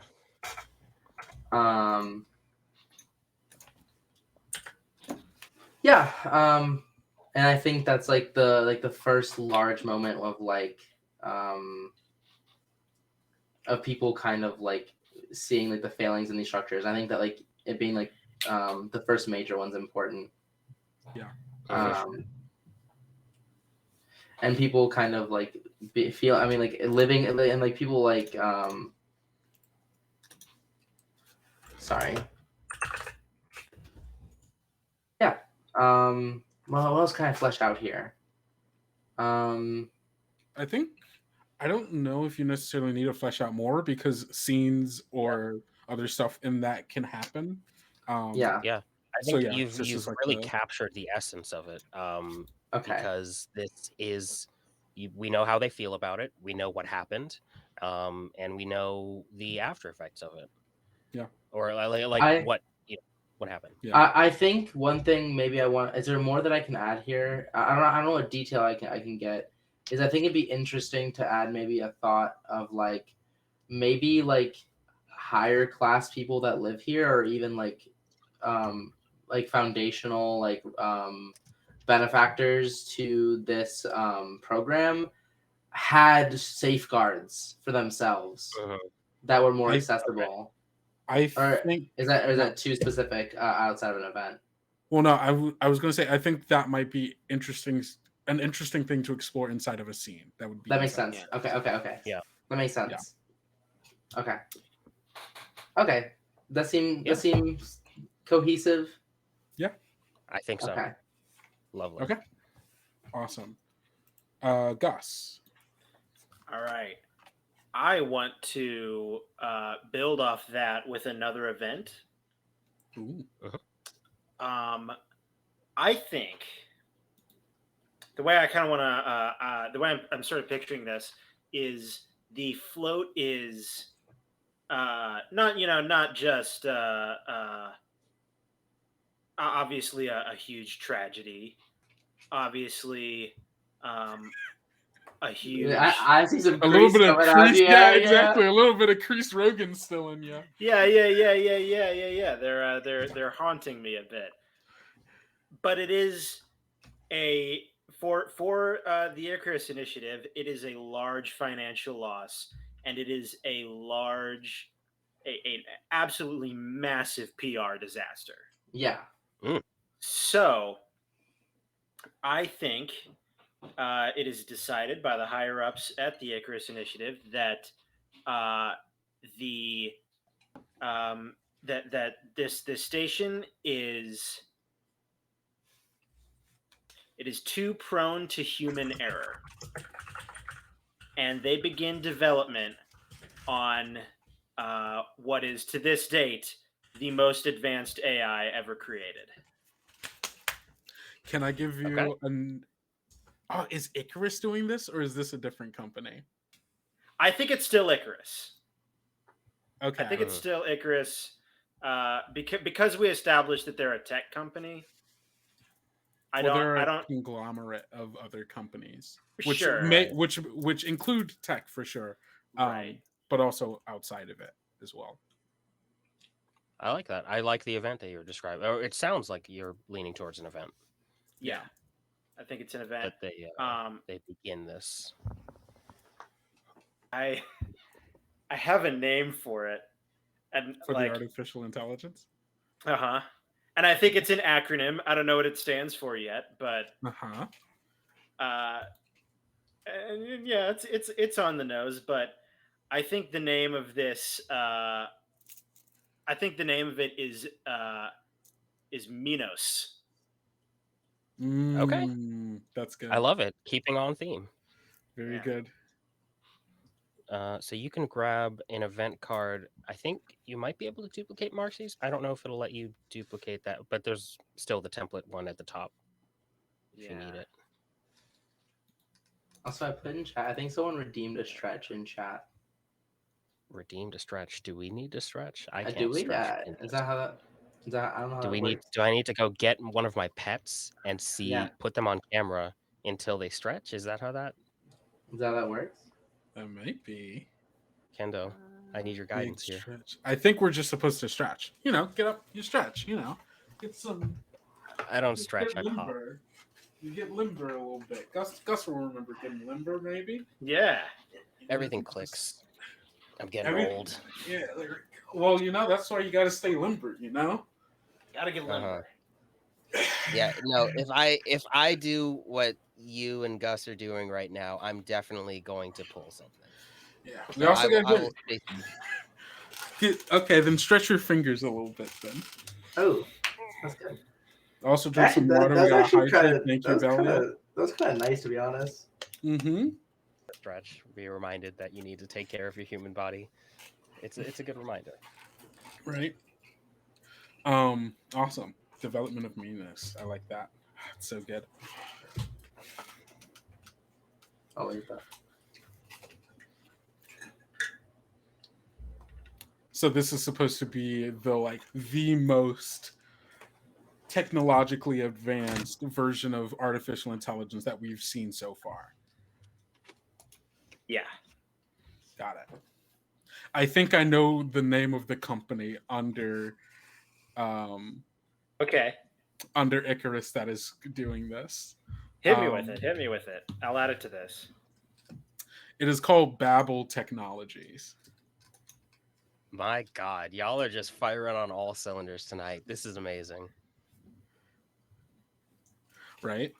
Oh, this is great. Oh, this is wonderful. So following this, I believe we will be this was our first turn of play. We will be moving to which direction did we decide on? Oh, I guess it's me. I will be I guess. Yes. Well, have I after already we gone? pick magazine. Sorry. You 'cause go it again. Yeah, I would go again, and then does that make me the focus again? Or well, no, because at the start of the round I went. So whoever's the next focus. Yeah, so I'm just gonna review. Yeah. But was this our first? Was This this was the first still our turn. first turn? Okay. Yeah, it was. Yeah. Yeah. Okay. So first pass, I believe we're still going to follow the flow of play and you get another hand on the ball, and then we choose a we new pick focus. our first legacy. Oh, gotcha. Yes. Okay. Yeah. Cool.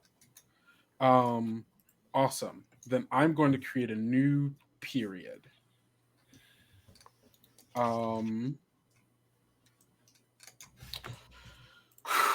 This is going to be a dark period. And it takes place in between. How do I select all of these? It's going to take place in between our starting period and the creation of Asimov Station. It is a dark period. And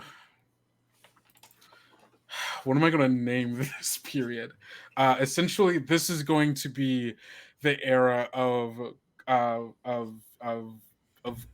climate destruction. Essentially, where things start getting really bad, and a lot more companies are like, "All right, you know what? Maybe Icarus had the idea. It's time to bounce." And also, the global carnage that comes with that. I guess content warning for anyone with any kind of anxiety around climate change. Definitely should have said that before. That's on me. Let's see. I guess I'm just gonna call this climate disaster. Oh God, what do I name this? I guess climate disaster. You could go right. Pompeii. Stick with the fucking references to history. It's so. That would be a great naming convention, but yeah. What would it be? I think Marcie said Pompeii, but I think what do you call even a super disaster? Yeah, right. Other than like apocalyptic, maybe cataclysm. Yeah, climate cataclysm.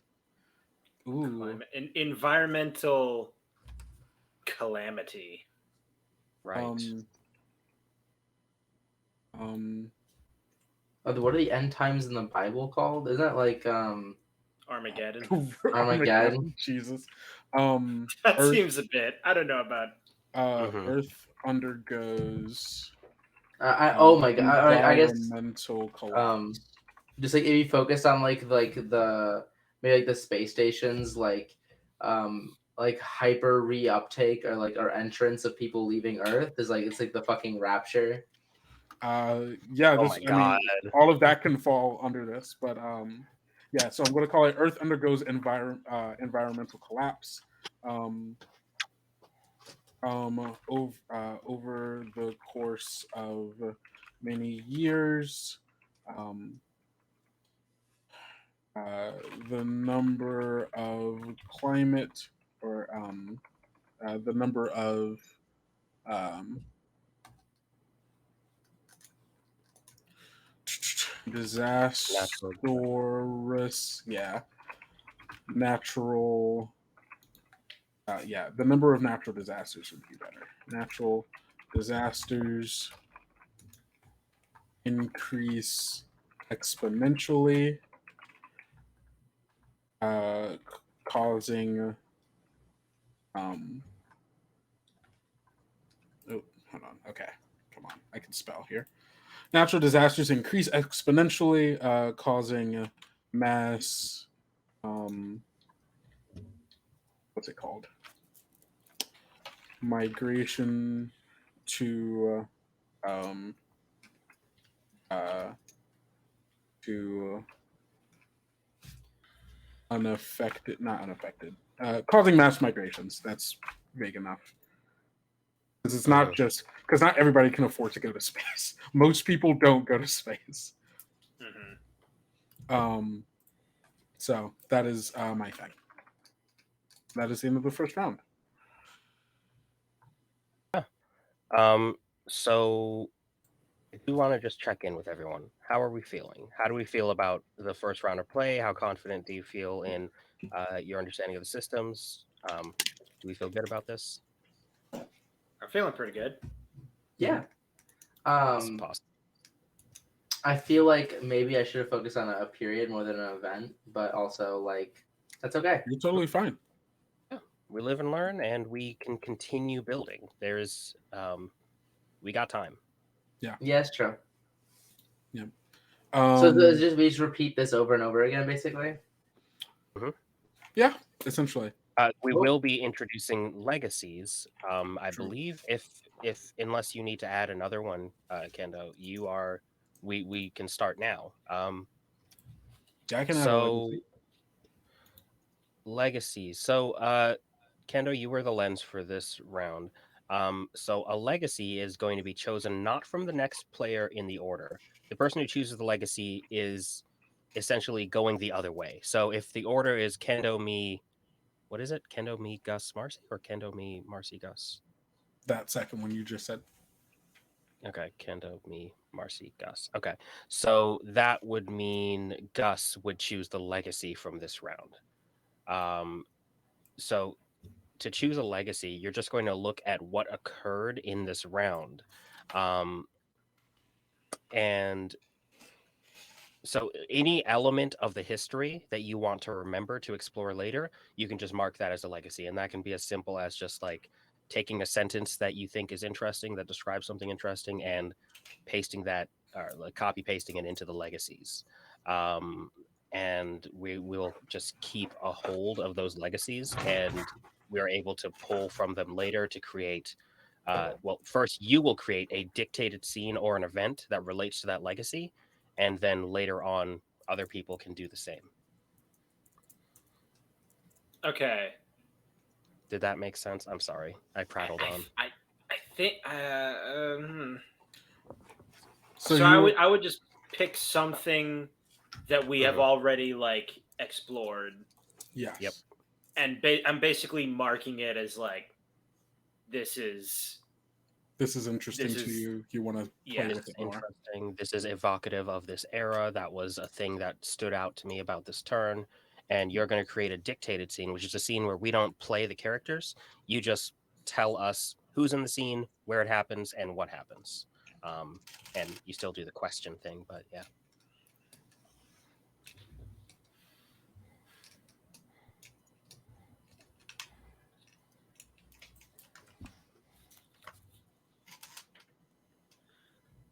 I think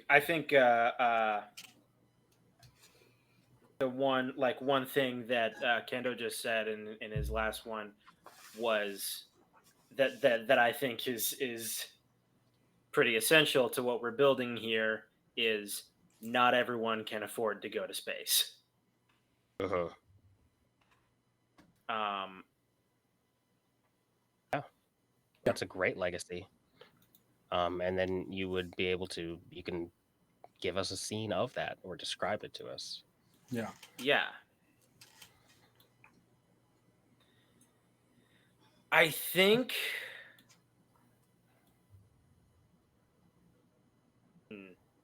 The scene I'm picturing is I'll admit a bit melodramatic, but I am picturing it um, because it is a time of like we're talking about uh, increased rates uh, of natural disasters, and I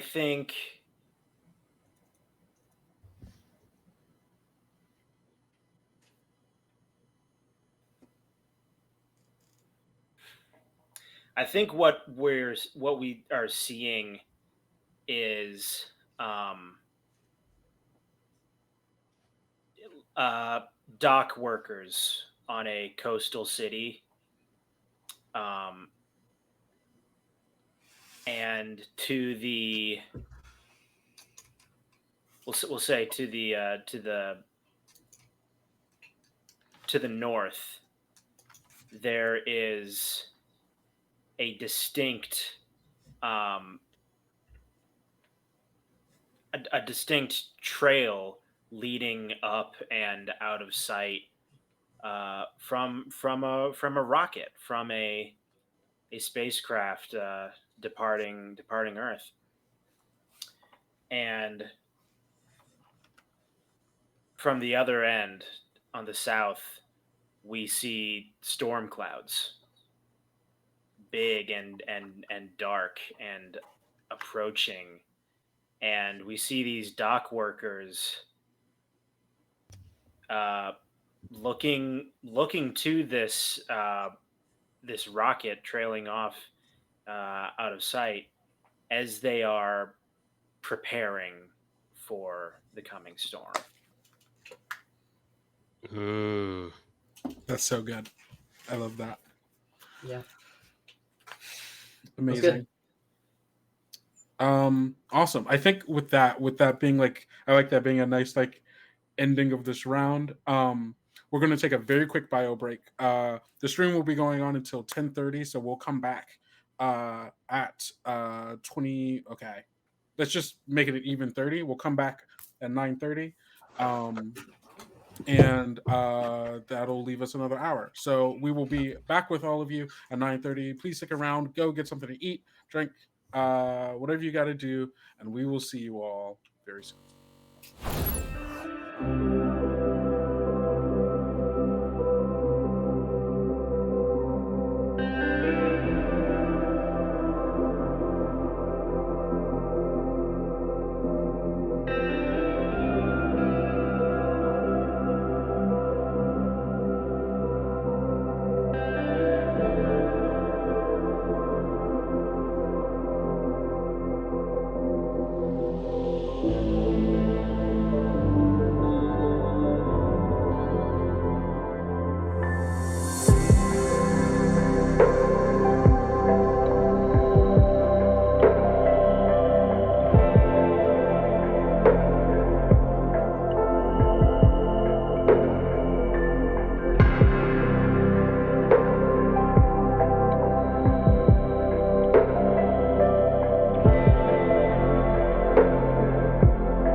And we're back. Thank you, everybody, so much for sticking with us through that break. We are here again with prayers in the static, continuing our game of Microscope. Hello. Ahoy! Ahoy there. Ooh. Uh, That's the boy. we're reaching in our final hour here. So stick with us, y'all, until for like quite literally another hour. And then we've also talked that this game will not just be taking place in this session, we will be continuing this game in the next as well, but we will get to it at the end of the thing. So stick with us. Awesome. So we have finished our first round. So now we're moving on to our second one, which will be with Ibraheem as our focus. I'll put Whoop, the whoop. little magnifying glass above you. It's me. I am the focus. We focus on me. You are the focus now. Yeah, it's a little hard to see with the white background, but that is totally fine. It is there. No. We can kind of see it. Okay. Sorry. No, you're fine. Might be. Okay. If necessary, I can do something about that. Yeah, no, it's fine. It's not like a necessary thing. Yeah. Okay. You're good. Let me just pull this a little more. Hey, there it is. Yeah, a little bit. So what I've got is I believe I'm going to make a nested event and scene. And I believe we're going to put them under the period where excuse me, where is it? Earth undergoes environmental collapse. I believe we're going to nest those under there. Okay. So my event, can I grab both? Yeah, I can move these both at the same time. My event is going to have hello. Why are you not selected? Sorry, just trying to drag these into place. Yeah, no, you're good. They don't want to move. Okay. One at a time then. Oh, there we go. So my event is going to have major cities on Earth begin to collapse. Not like physically collapse necessarily, but local governments are going to begin to give up on maintaining city services or state services. So I believe, I think that as the environment becomes more and more hostile, there's just going to be this sort of pulling back and pulling in of what they are able to maintain. And I think we can explore a scene at the Texas State Capitol building with the governor, an aide to the governor, the chief of SWAT, which I'm negotiable on. We don't have to include that person, and a community leader. I guess can I ask a question of this or no? Of course, yeah. Is Texas is America still its own thing right now? I don't necessarily know, and that is something that we could definitely change. Like Texas at least is. Texas is, but nothing outside of Texas is going to necessarily be discussed. Okay, fair enough. So, yeah, that we can definitely add more events or scenes to build on that. Are you parenting them? Oh no, I saw stuff moving. Oh yeah, sorry. I was trying to find a good way to. Can you parent them?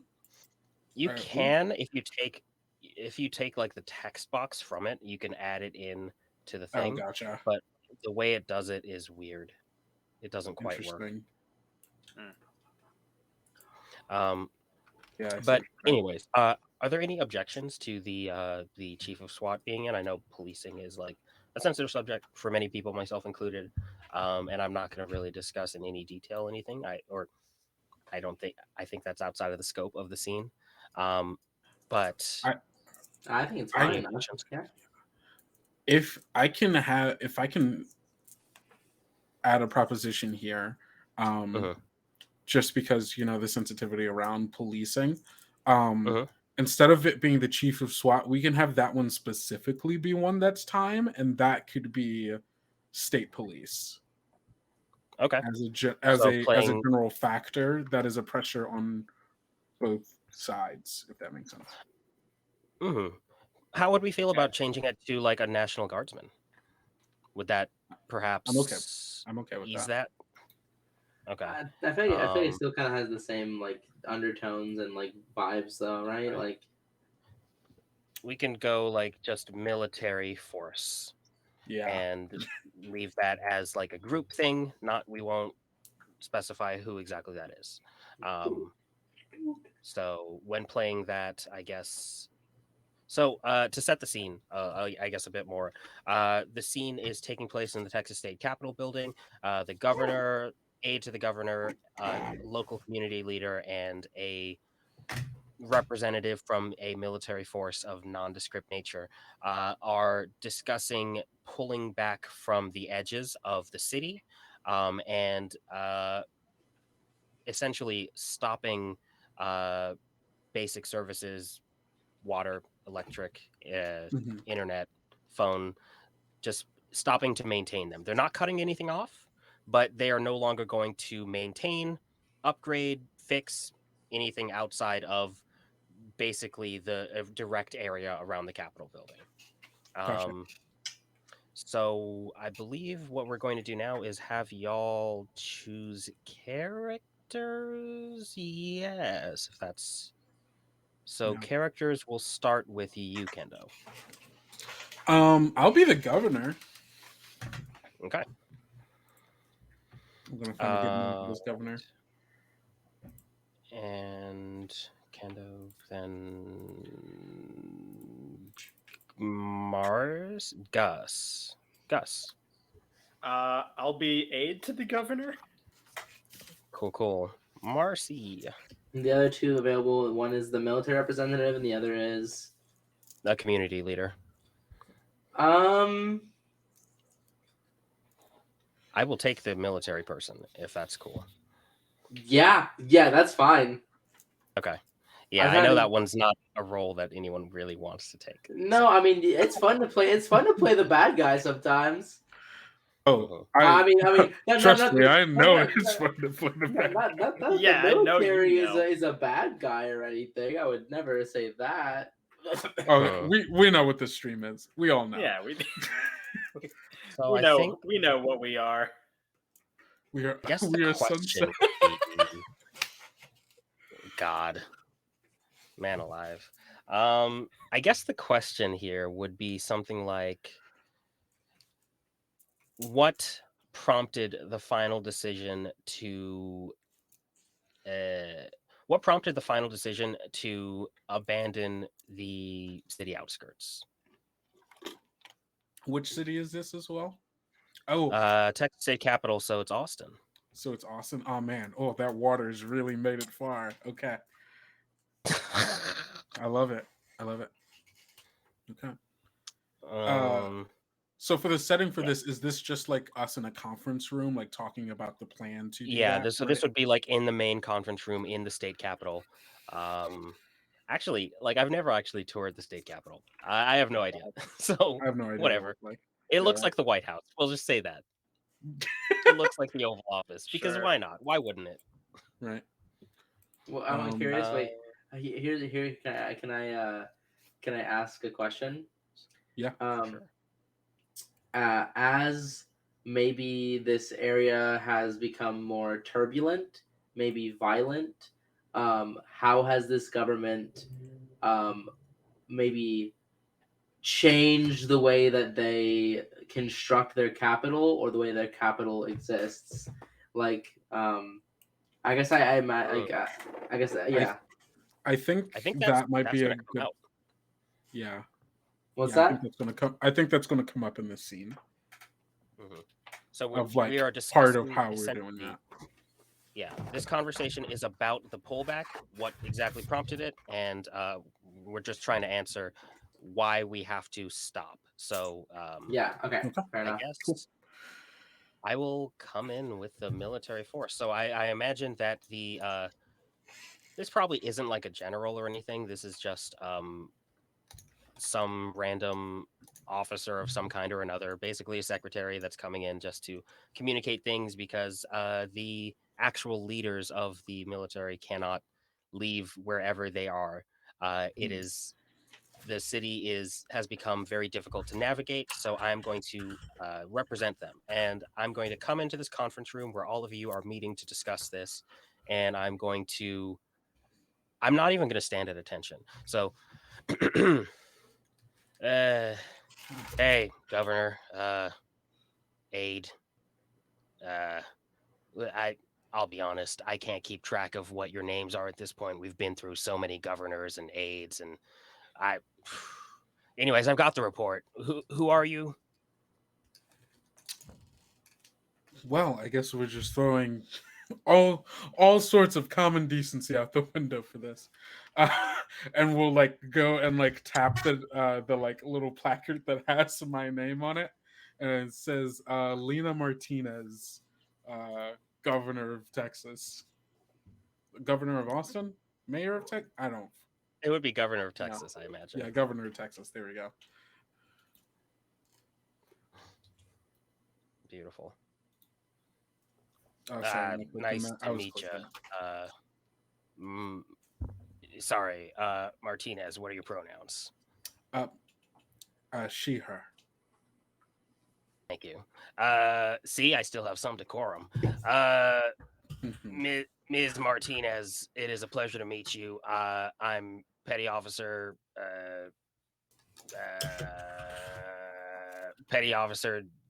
Bellucci. Why did I fucking think of Steve? I don't know.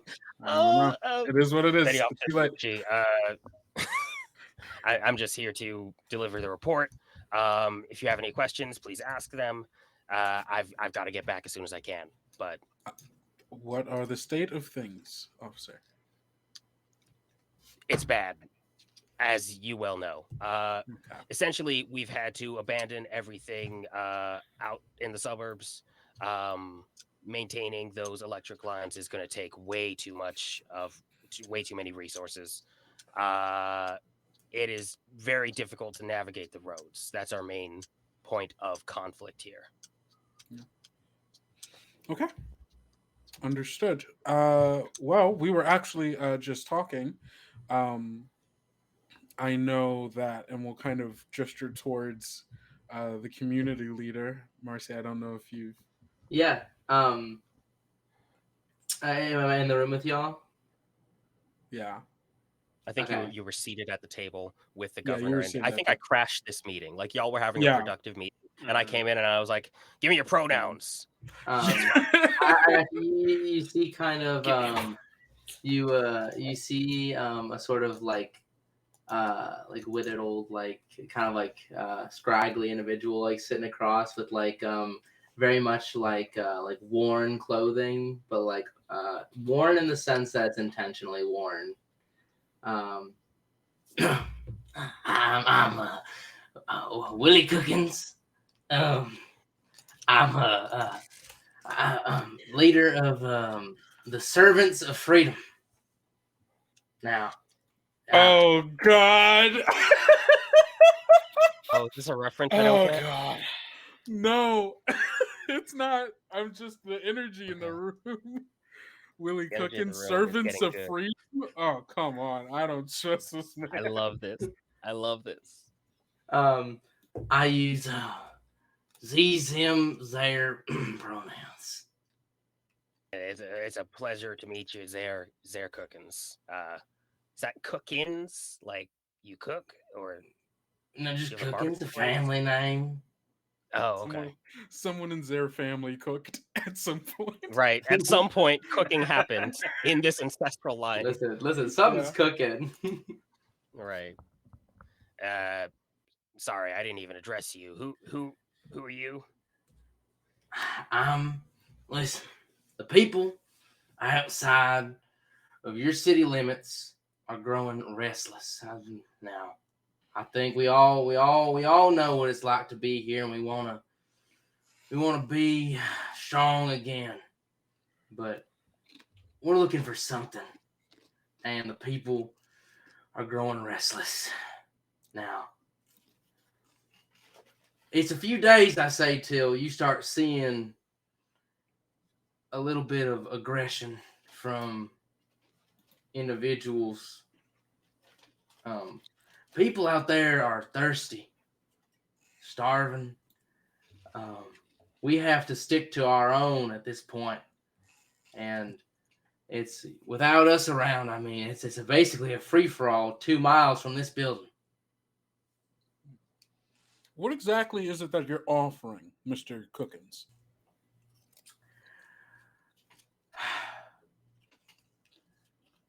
Well, looking of it, seems every every few months, a few feet, a few miles, more and more people are getting left out from this great city of Austin. And Mr. Cookins, your point, please. well, As you can tell, we're very busy. There's a lot that needs to go. What do you need from me? What are you asking?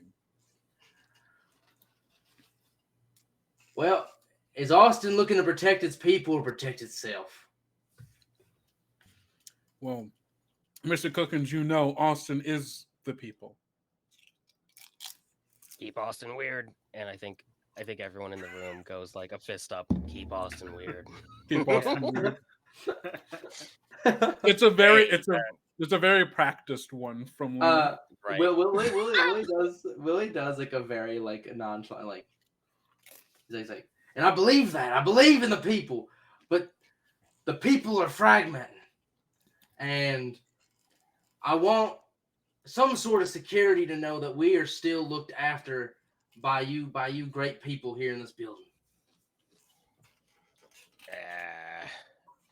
Zer Cookins, I am extremely sorry, but the news is bad. I think I'm gonna turn to the aide and be like, I mean, you've been seeing the reports too. I assume. I imagine you do much of the paperwork around here. You've seen the state of things. That's why it's getting concerning. I have, yes. Hi, Jerry Benson.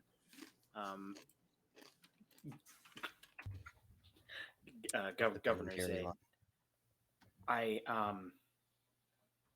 I was actually just about to get to this in our meeting,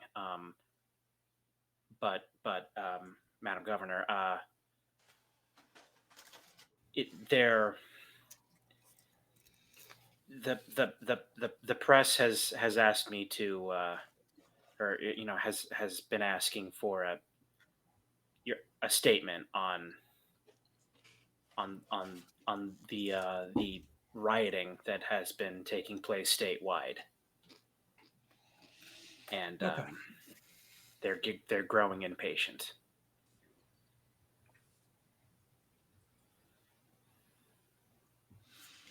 Okay. Mr. Cookins, or Sir Cookins, the members of the Servants of Freedom. What is it that you do exactly? You interact with the community in some way? We Sorry, it's it's simple. You see, you folks down here in your big buildings with all these steel reinforced walls and barbed wire. We ain't got that 3 miles out, and so it's up to us to come together and keep the values of what made Austin Austin. Now, just tell you, my wife came to the city to go to her job and get some water for the family. She didn't come back, and without us, people are worried that that's going to continue. So we're trying our best to keep spirits alive and keep people together when it seems like togetherness is long forgotten. Okay, I understand now. Willie, here's what I can do. As you've already heard Officer Bellucci say, the local officials aren't quite able to continue the maintenance and upkeep of some of our more extraneous utilities. But here's what I can do. You, Willie, and your servants, they know the people and they know the area better than anyone, right? You said it yourself. You know the heart and soul of these people. I know each So and what every one. also exactly, and that's why I can do this. We're going to start a fund um, in order to help support and kind of give you the funding that you need to be able to get the materials and resources necessary to keep up your very necessary efforts of keeping people together and being able to keep Austin truly what it is, while you know and she'll kind of like lean in and kind of go, big government officials like this guy. And Willie And like gives like a smile. you know official she goes, officially my hands are tied, seeing that a lot of the actual enforcement of this has been kind of taken on by the National Guard and federal forces. There's not a lot I can do, but you've got feet on the ground. And so we'll start up a fund. We'll be able to get like actually and we'll turn to Benson. um um we are going to officially authorize the servants of freedom of movement through the city, and the authority to act in a purely security manner in the outer limits of Austin. Um, and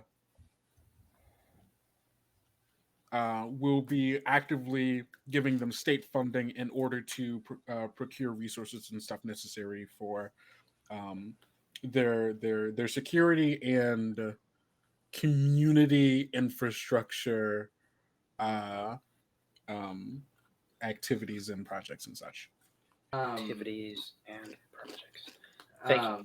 You And see such. like Willie like tapping like on like the table, just like pondering. They pull out like a small like device with like a small needle pointing out of it.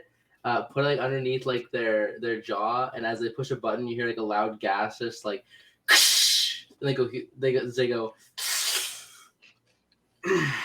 Well,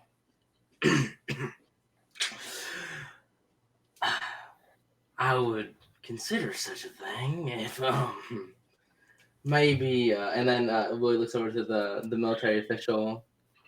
We could get some more supplies for ourselves, some guaranteed security. I think the official, or like he's gonna go on his little handheld, or he's gonna go on his radio. He's just going to like listen in for a second. He's not even speaking, but he's just gonna say, "Well, we just lost 6th Street, so I hope none of y'all are drinkers." But wow, the state of things. I'll get you something. I can't guarantee it'll be good, and it certainly won't be quality, but it will be something. You put some. He's just shaking his head. And then I want you to finish your thought, but then I think we're going to leave the scene. I think we've fairly answered the question. You put something in the hands of my people, and we'll do our best to keep the riffraff out. Ooh. Okay. And with that, we exit the scene. So the question we entered with was, why did the city decide to pull back from maintaining essential services, or like what prompted them to actually do that? And the answer we've come to is that they decided to outsource to Willie The Cookins and the servants Servants of Freedom. freedom. So the God. Servants of Freedom have free reign to enforce order outside of like the downtown Austin area. So that's not going to end poorly for anyone ever. Yeah, paramilitary organization. This Texas-based paramilitary organization run by a person named Willie Cookins. Oh my God! Given state authority to act in a security manner. The servants have freedom of movement outside of the few streets under direct government control. There we go. Oh man, I fucking love that. I also love the Servants of Freedom. That's so good. I think it's true to Texas. That's so God. I Yeah, think so. sadly, I'm sure there already is a Servants of Freedom. If I'm gonna be Yeah. God, I looked it up instantly and I was like, yeah, this is a thing. But also like it doesn't seem like it's a group, so I don't think we need to worry about that. But it is the title of the book. Oh yeah, I Ah. see it. Whew. All right. Okay. So I think with that, my contribution is over for the moment, and we move on to who's next? Who's next? Who's next? They went Kendo, Mercury. you, yeah, me, right? Yeah, it's you. So you Yeah. get to add another card wherever you I'm like. I'm going to add a dark period. Ooh. And boy, howdy, is it a fucking doozy. Let me let me grab a little period card. This I'm not gonna lie, Milano, add a zoom out option, please. God Christ. It's like the Mhm. one glaring issue. Yeah. Add a zoom out that actually lets you still interact with the board. Like, Right. let us zoom in and out freely. Yeah, Please, there should be an God. incremental zoom in and out Oh my feature God. that doesn't make my head hurt. Wow, this is real hard to navigate. I'm sorry. Yeah. You know, I can copy and paste it for you. please, God, please do. Okay, cool. Can What do you you put want it? this dark Can you period? put it like? Can you put it like maybe like 2 or 3 periods away from the Asimov station? Yeah, for sure. Are Cool. y'all seeing text disappear? No. No. Okay, cool. Because I thought I had typed. I thought I typed something into this box and then it went away. Oh, Oh, yeah. I also seeing- thought you had. oh, that's weird. Huh. Okay, I'm seeing you type it now. So Yeah. shit. So- Excuse. Wait, hold the fucking phone. So Sorry, hang on. I would like to title this period "Shareholders to Plasma Swords." This is a period where I believe that like the colonies are like are being like really strongly controlled by corporations and no longer tied by nations, and you start to see the rise of corporate warfare. You start to see corporations waging warfare against one another, both in the cities, if it's through like espionage, but also deliberately trying to attack one another's supply lines, attack each other's like reputations.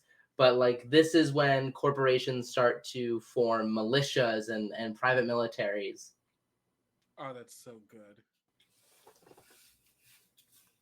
Yeah. Oh, that's so fucking good. I feel like, yeah, no, we had to get there eventually. So, yeah, Yeah, thank you no. for. Yeah, no, thank you. Thank We you for now that. see down the barrel of the gun. Yeah. Yeah. So yeah, describe that in that however you would like. Oh, that's so fucking. I love the title of the period. I the title, I thought of it. And I was like, oh. That's so good. That's so good. Yeah. An event. No, you don't need an event. You just need. Oh, to- sorry. Period. Sorry. Yeah. Period. Corporations begin to grapple for more and more control of these growing landscapes Mhm. and start to consider each other competition to the point where I guess seemingly doing or like seemingly providing like their products and services isn't enough to compete. Yeah, for sure. It's no longer competitive in the sense that like you can just do better than them, but competitive in the sense that you must tear them down. Yeah. Corporations become nation states. Yeah, to a degree. That's pretty great. Love that. I'm not sure what else is. Is there anything else like you guys think it might be like good to add there? Maybe that or our thoughts or ideas. I think that's great. Good. Because yeah, we want to make sure to keep these these broad so that we can add on in the future. Mhm. Yeah, of course. So I think that's I it. have an If you want to apology type to that out issue. in there, you have an apology. I did not set in. I didn't set a focus. Oh, I was Oh, thinking this, shoot. but I Set a thought, yeah, focus. yeah, So next turn around, when it's your turn, Marcie, at the beginning of your turn, just remember to set a focus, and all of our things that we create in that turn will have to relate to that focus. yeah. Okay. I think we Is it, kind of have a is, focus right now because both of the I can think of a focus that both of these fall under. yeah. Yeah, I take the suggestion if you have it. Um, uh, our focus is like statements, I guess. Because the thing that I was going to say essentially was we seem to be focusing on organizations dealing with how organizations deal with the changing landscape of either actual literally landscape or the way in which like Mm, the things around them are changing. So like we were okay. just talking about like, oh, this is how the state of Texas or at least the city of Austin is dealing with the changing physical landscape. And this seems to be, oh, how are companies um changing with their eventual like independence, I suppose, in this, like how does that change the way that they interact with each other as well? Okay. I'm thinking like organizational hierarchy or something would be our current focus. Is that too wordy? Is that too I many think it No, I works. syllables? think it's good. I Yeah, I said think words it's are good. also a formality here. We all understand the idea. Yeah. Okay. Cool. Marcie, So if in the uh Oh, such a big. I got it. I got yeah. you. Um.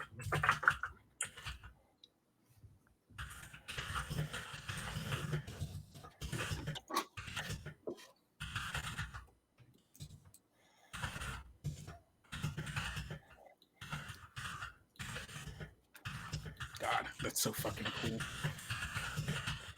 Can you sum up the focus for me again? Like right. organizational hierarchy. Yeah. So like what Kendo said kind of resonated with me. I think that both of the events so far sort of deal with changes to how organizations choose to structure themselves and like Hmm. Okay. so in the first like event and scene, it was like, oh, the city is going to basically hire a subcontractor to enforce the peace where they can't. And in this one, it's like the corporations are reorganizing to be more like directly in competition with each other in the way nation states are. Hmm.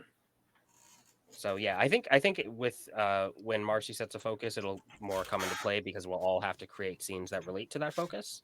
Yeah. But Yeah. as a posthumous focus, I don't think this one's terrible. So, Yeah.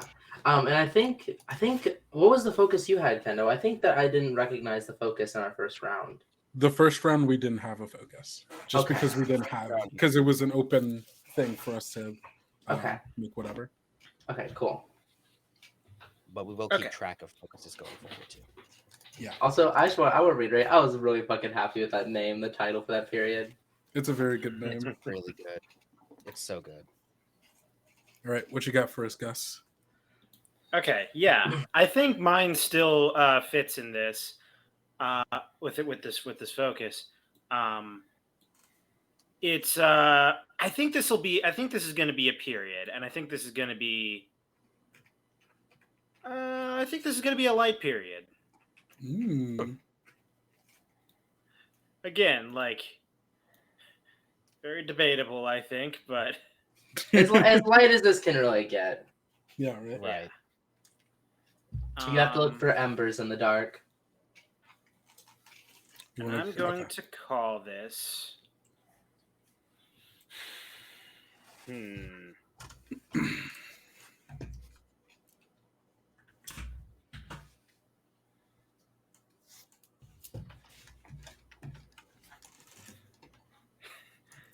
Okay, I'm going to call this.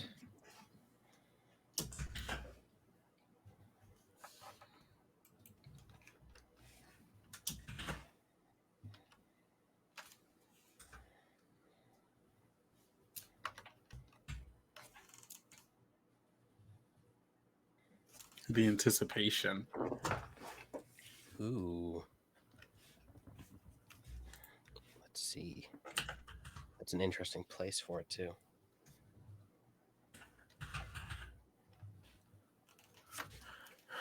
Dun dun dun dun dun dun dun dun dun. Waiting for Gus to Okay.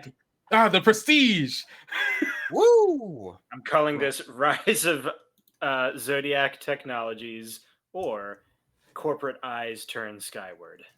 Ooh, is this the second major habitat? Yes, I think this is when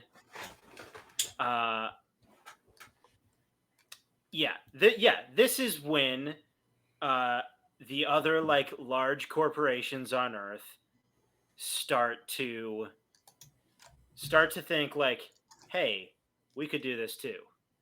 Mhm. And I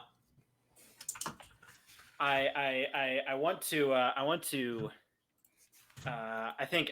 think Zodiac Technologies is the next one that that does it, which I think surprises people because Zodiac Technologies is a biotechnology company primarily, Ooh. and they start making making a lot of money by at first they have a contract with the Icarus Initiative. They're not a company under Icarus, but they are they're contracted, and it is for essentially for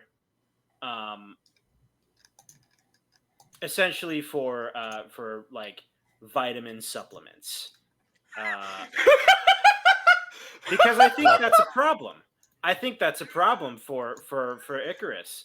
I think their workers are malnourished because it takes so fucking long to ship stuff all the way. Uh-huh. I'm remembering a conversation Kendo and I had about fucking that fucking Kojima game, but Yeah. regardless, this is great. I love that. I have a question, Gus. This is a general Okay. question. This has nothing to do with the game. Is there perhaps I don't know, competing company that does a similar thing? Maybe, like, I don't know. It would be called like Vitatrition or something. Yeah, maybe Vitatrition. Is there deep lore No. here? Marcie, Oh you weren't yeah, in- you weren't there. no. Hey everybody, listen to Tales Tales Yet Told. We're doing some great stuff. Maybe you'll learn We're doing about some great Vitatrition stuff. next week. Vitatrition is kind of the like the public sort of arm of Zodiac Technologies. That's where. Okay. Yeah. Yeah. Cool. Really into vitamin supplements. Yeah. If I may, I don't know if this is like getting too into it, but I think my sort of vision for Zodiac is they are looking to expand their research, and they are looking at off-world bases essentially to circumvent some sort of ethical laws. I think that's great. On what they can and cannot do for the sake of scientific research. Oh, that's so good. I love that. Yeah. Let's have So that. I'm gonna, Yeah. right. I love some I love dark science. or mad science, as some people would prefer to call it. Yeah, dark science was an interesting choice. That's interesting. I like that a lot. Like dark magic, but science.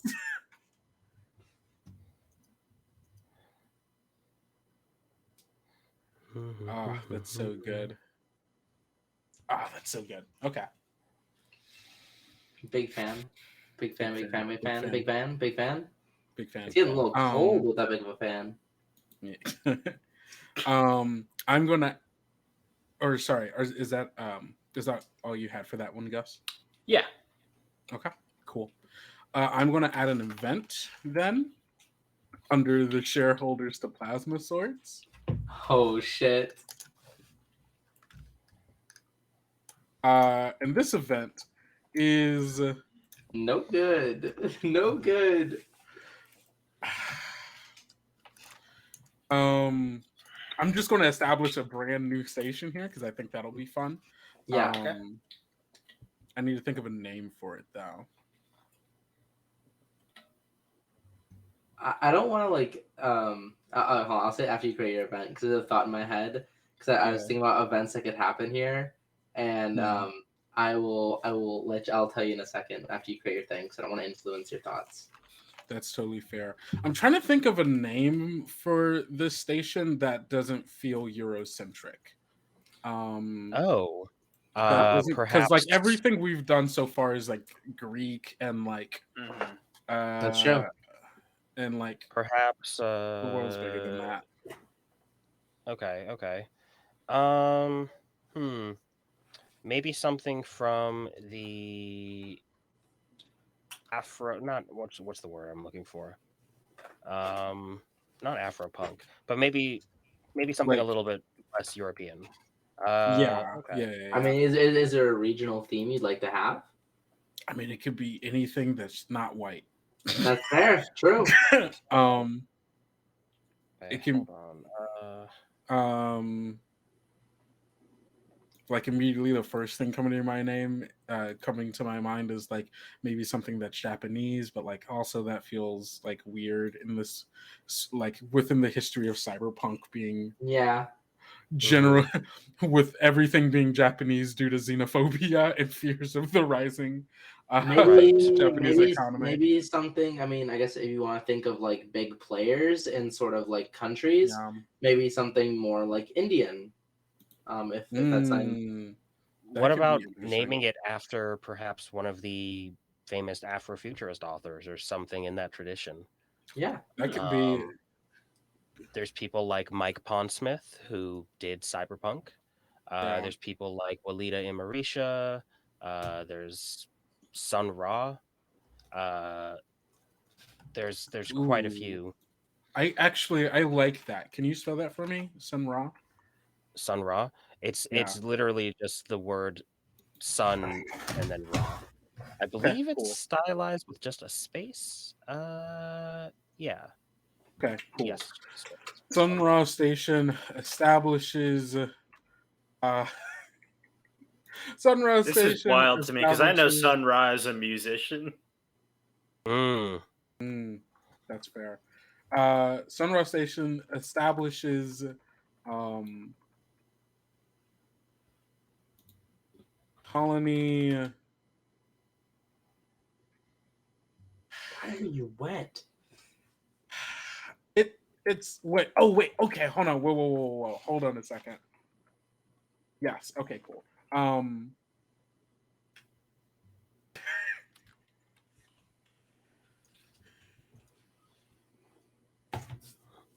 Sun Ra Station establishes colony cryptocurrency. You take sun. We only take sun coins here. Yeah. So essentially, the colony, they create the infrastructure for their own what's it? Currency? It's not just a currency. It specifically is a cryptocurrency. It uses a God, I can't think of the name of this. Are you looking for blockchain? Are you looking Thank for you. Yes. um, or corporations on Sun Ra Station um, collaborate on building infrastructure for um, a station specific um, blockchain network and create Sun Coins. No, it can't be called Sun Coins. I refuse to call it Sun Coins. Soul coins. Soul Coins, that's Solarium. Ooh. The real one. I'm 99% No, sure that's that's a the real one, isn't that Ethereum? Am I thinking of who Solana? cares? Oh, you are thinking of Solana. Solarium is Okay, cool. I like that. Yeah. To create Solarium, the exclusive currency of the station. They don't take any other currency, and the currency doesn't work outside of Sun Ra Station either. So if you want to be in the if you if you want to interact economically within Sun Ra Station, you need to invest in Solarium. I like that a It's lot. basically that, company yeah. script. It's basically station script essentially. Yeah. I like that a lot. That's cool. I love that. That's really cool. In that I hate that, but I love that. Yeah. I can I add my quick little thought that I had about Yeah, for sure. I one thing I think would be insane just thinking about the mask modification and the violence stream companies is I imagine at some point there being like a live streamed and publicized assassination or execution of like a CEO and like people save that for an event. that's That's a sorry. great event. Or sorry, Like, scene or event, honestly. yeah, I guess that's fair. But like, sorry, there's a thought I had. I was like, holy shit, because that would happen, and then the people, Oh, yeah, people for sure. like it made the fucking Riddler funny moment where it's like people tuning into the fucking like the Hitman's fucking stream. Can't keep my talking God. about the Riddler. I'm sorry, it's in my brain. That's really It's good. a brain I like poison. I can't It stop is. thinking about the Riddler. that. That's what he wants. Damn it. Okay, that's my addition. That's really fucking sick. I like that a lot. Yeah. I will I- say I this. also- Really good. Sorry. No, I was just going to say that I believe that we might, unless we're okay with going long today, we might have to close after Marcie's turn as the lens. I would love if Gus got a turn as the lens. We can But- save it for next time. Yeah, because we're coming in on 10 minutes. So let's establish what the legacy is, and then we'll start off next time with Marcie being the lens. Yeah, I'm cool with that. Okay. Cool. Oh, Also, I guess I make the legacy, don't I? Sorry. That was Well, yeah. I was the lens. So hold on, I'm gonna check the flow of play sheet that I made. Why not use it? So that was your card, Kendo. Then I need to finish the focus, and then you pick the legacy. Yeah. So to close out this focus, I think the event is going to be. Okay. Okay. I think I'm gonna put an event at the end. So let's grab Ooh. a dark event. I'm sorry, I called it a dark event. Which I guess it is technically, but also I think that's what the things are in XCOM 2 when they start throwing the bullshit at you that ruins your game. Yeah, I'm pretty sure the they're fucking called dark worst. events. Okay, so I think I'm going to take an event here at the end, and I believe this is going to. So the theme was hierarchies in space, yeah, or what? Organizational hierarchy. Yeah. Okay, so this event is going to be. Okay, I have an idea. Let's see how I can word this. Super brief description. I think that the event is just going to be the satellite colonies. One of the satellite colonies is going to be deconstructed and used as raw materials for a terraforming project. And the people whose colony that was will not get spots in the terraformed planet. They Holy don't. shit! They don't get anything. Do they They just get get nothing. moved back to a different colony, or do they I get think they moved just. back to Earth? I think that they're. I think that they are going to get a nominal fee, and they are going to be put on a shuttle, and then it is up to them to figure it out. And I think Yeah. the fee isn't even enough to get back. Yeah. Like the Yeah, fee I is don't. enough to get back, but you can't settle with it. So you're just going to be on. Yeah, who knows? Who knows? Just I won't even think move. about it. Just Yeah. move. You're gone. Here's $100. Figure it out. You better be Yep. gone by Friday because this whole place won't be here. Mhm. You can't Oh, stand We're this gonna one out, Buster. There won't be a we're ground gonna for you to crash stand this colony into the planet, and you figure it out. on. One thing I will say, just to comment, is I really liked the move away from like Eurocentric like nomenclature for like a lot of the stuff.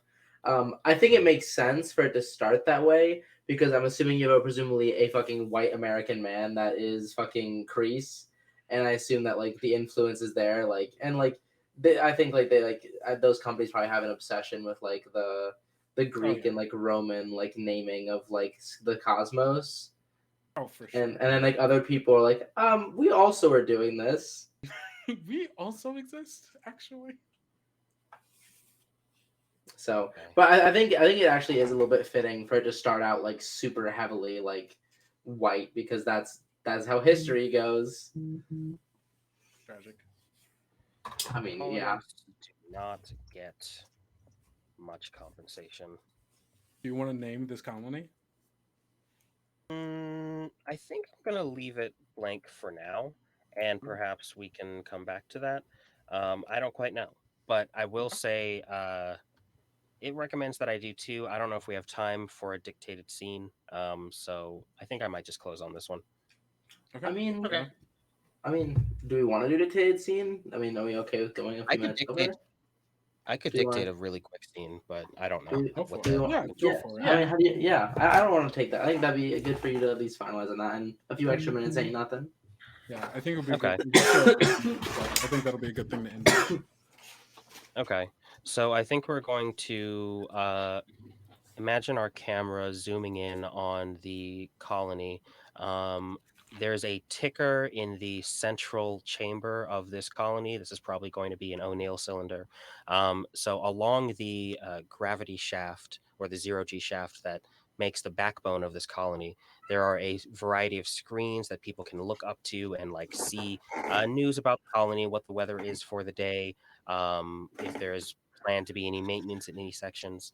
And I think one day, our character who is named, do I have one? Do I have one? I think our character is going to be named Rib. Oh, okay. I think his name is Joe Ribbit. And I think that Joe Ribbit is going to look up from his he's going to look up at the screen, just looking at, oh, they're doing some maintenance in section 3, blah blah blah, and then across the ticker flashes colony to be decommissioned. Please contact your local corporate representative to learn about compensation packages. And I think Joe is going to drop whatever's in his arms, maybe some parts because he works in the machine shop, and he's going to run to the local Icarus representative because he's part of the Icarus family of companies. That's who he works for, and he's going to like desperately try to find out any information about whether or not that was a joke or a prank or if somebody hacked the ticker. And the Icarus representative is going to just not give him much in return. What happened? Who is this? Why are we doing this? Where am I going to live? And the Icarus representative just hands him an envelope with a nominal amount of just like coupons and various like receipts and stuff that just says, "Hey, you can cash this in for some what was it? Solarium? Yeah, You can Solarium. cash this Well, in for that's some Solarium. If you go here, this is a you can like if you go to Solarium Station, you can cash this in, and they'll give you a fucking they'll get Sunraw Station will give you this many Solarium if you go there. And here's your shuttle. Here's your ticket number. That's all I can do for you, and turns him away. And I think Joe Ribbit is going to go back to just the main room and see that they're already beginning to deconstruct parts of the like recreational areas for the colony. And I Mhm. think that he is just going to be so forlorn and so like lost that he doesn't even realize that his shift today was on maintenance duty. And if he were to look closer at his shift detail, it would say decommissioning. Joe Ribbit is going to have to go to work after this and help tear apart his home. Holy And shit. I think that's where we leave That's Joe, and that's where we Holy leave fuck. Microscope.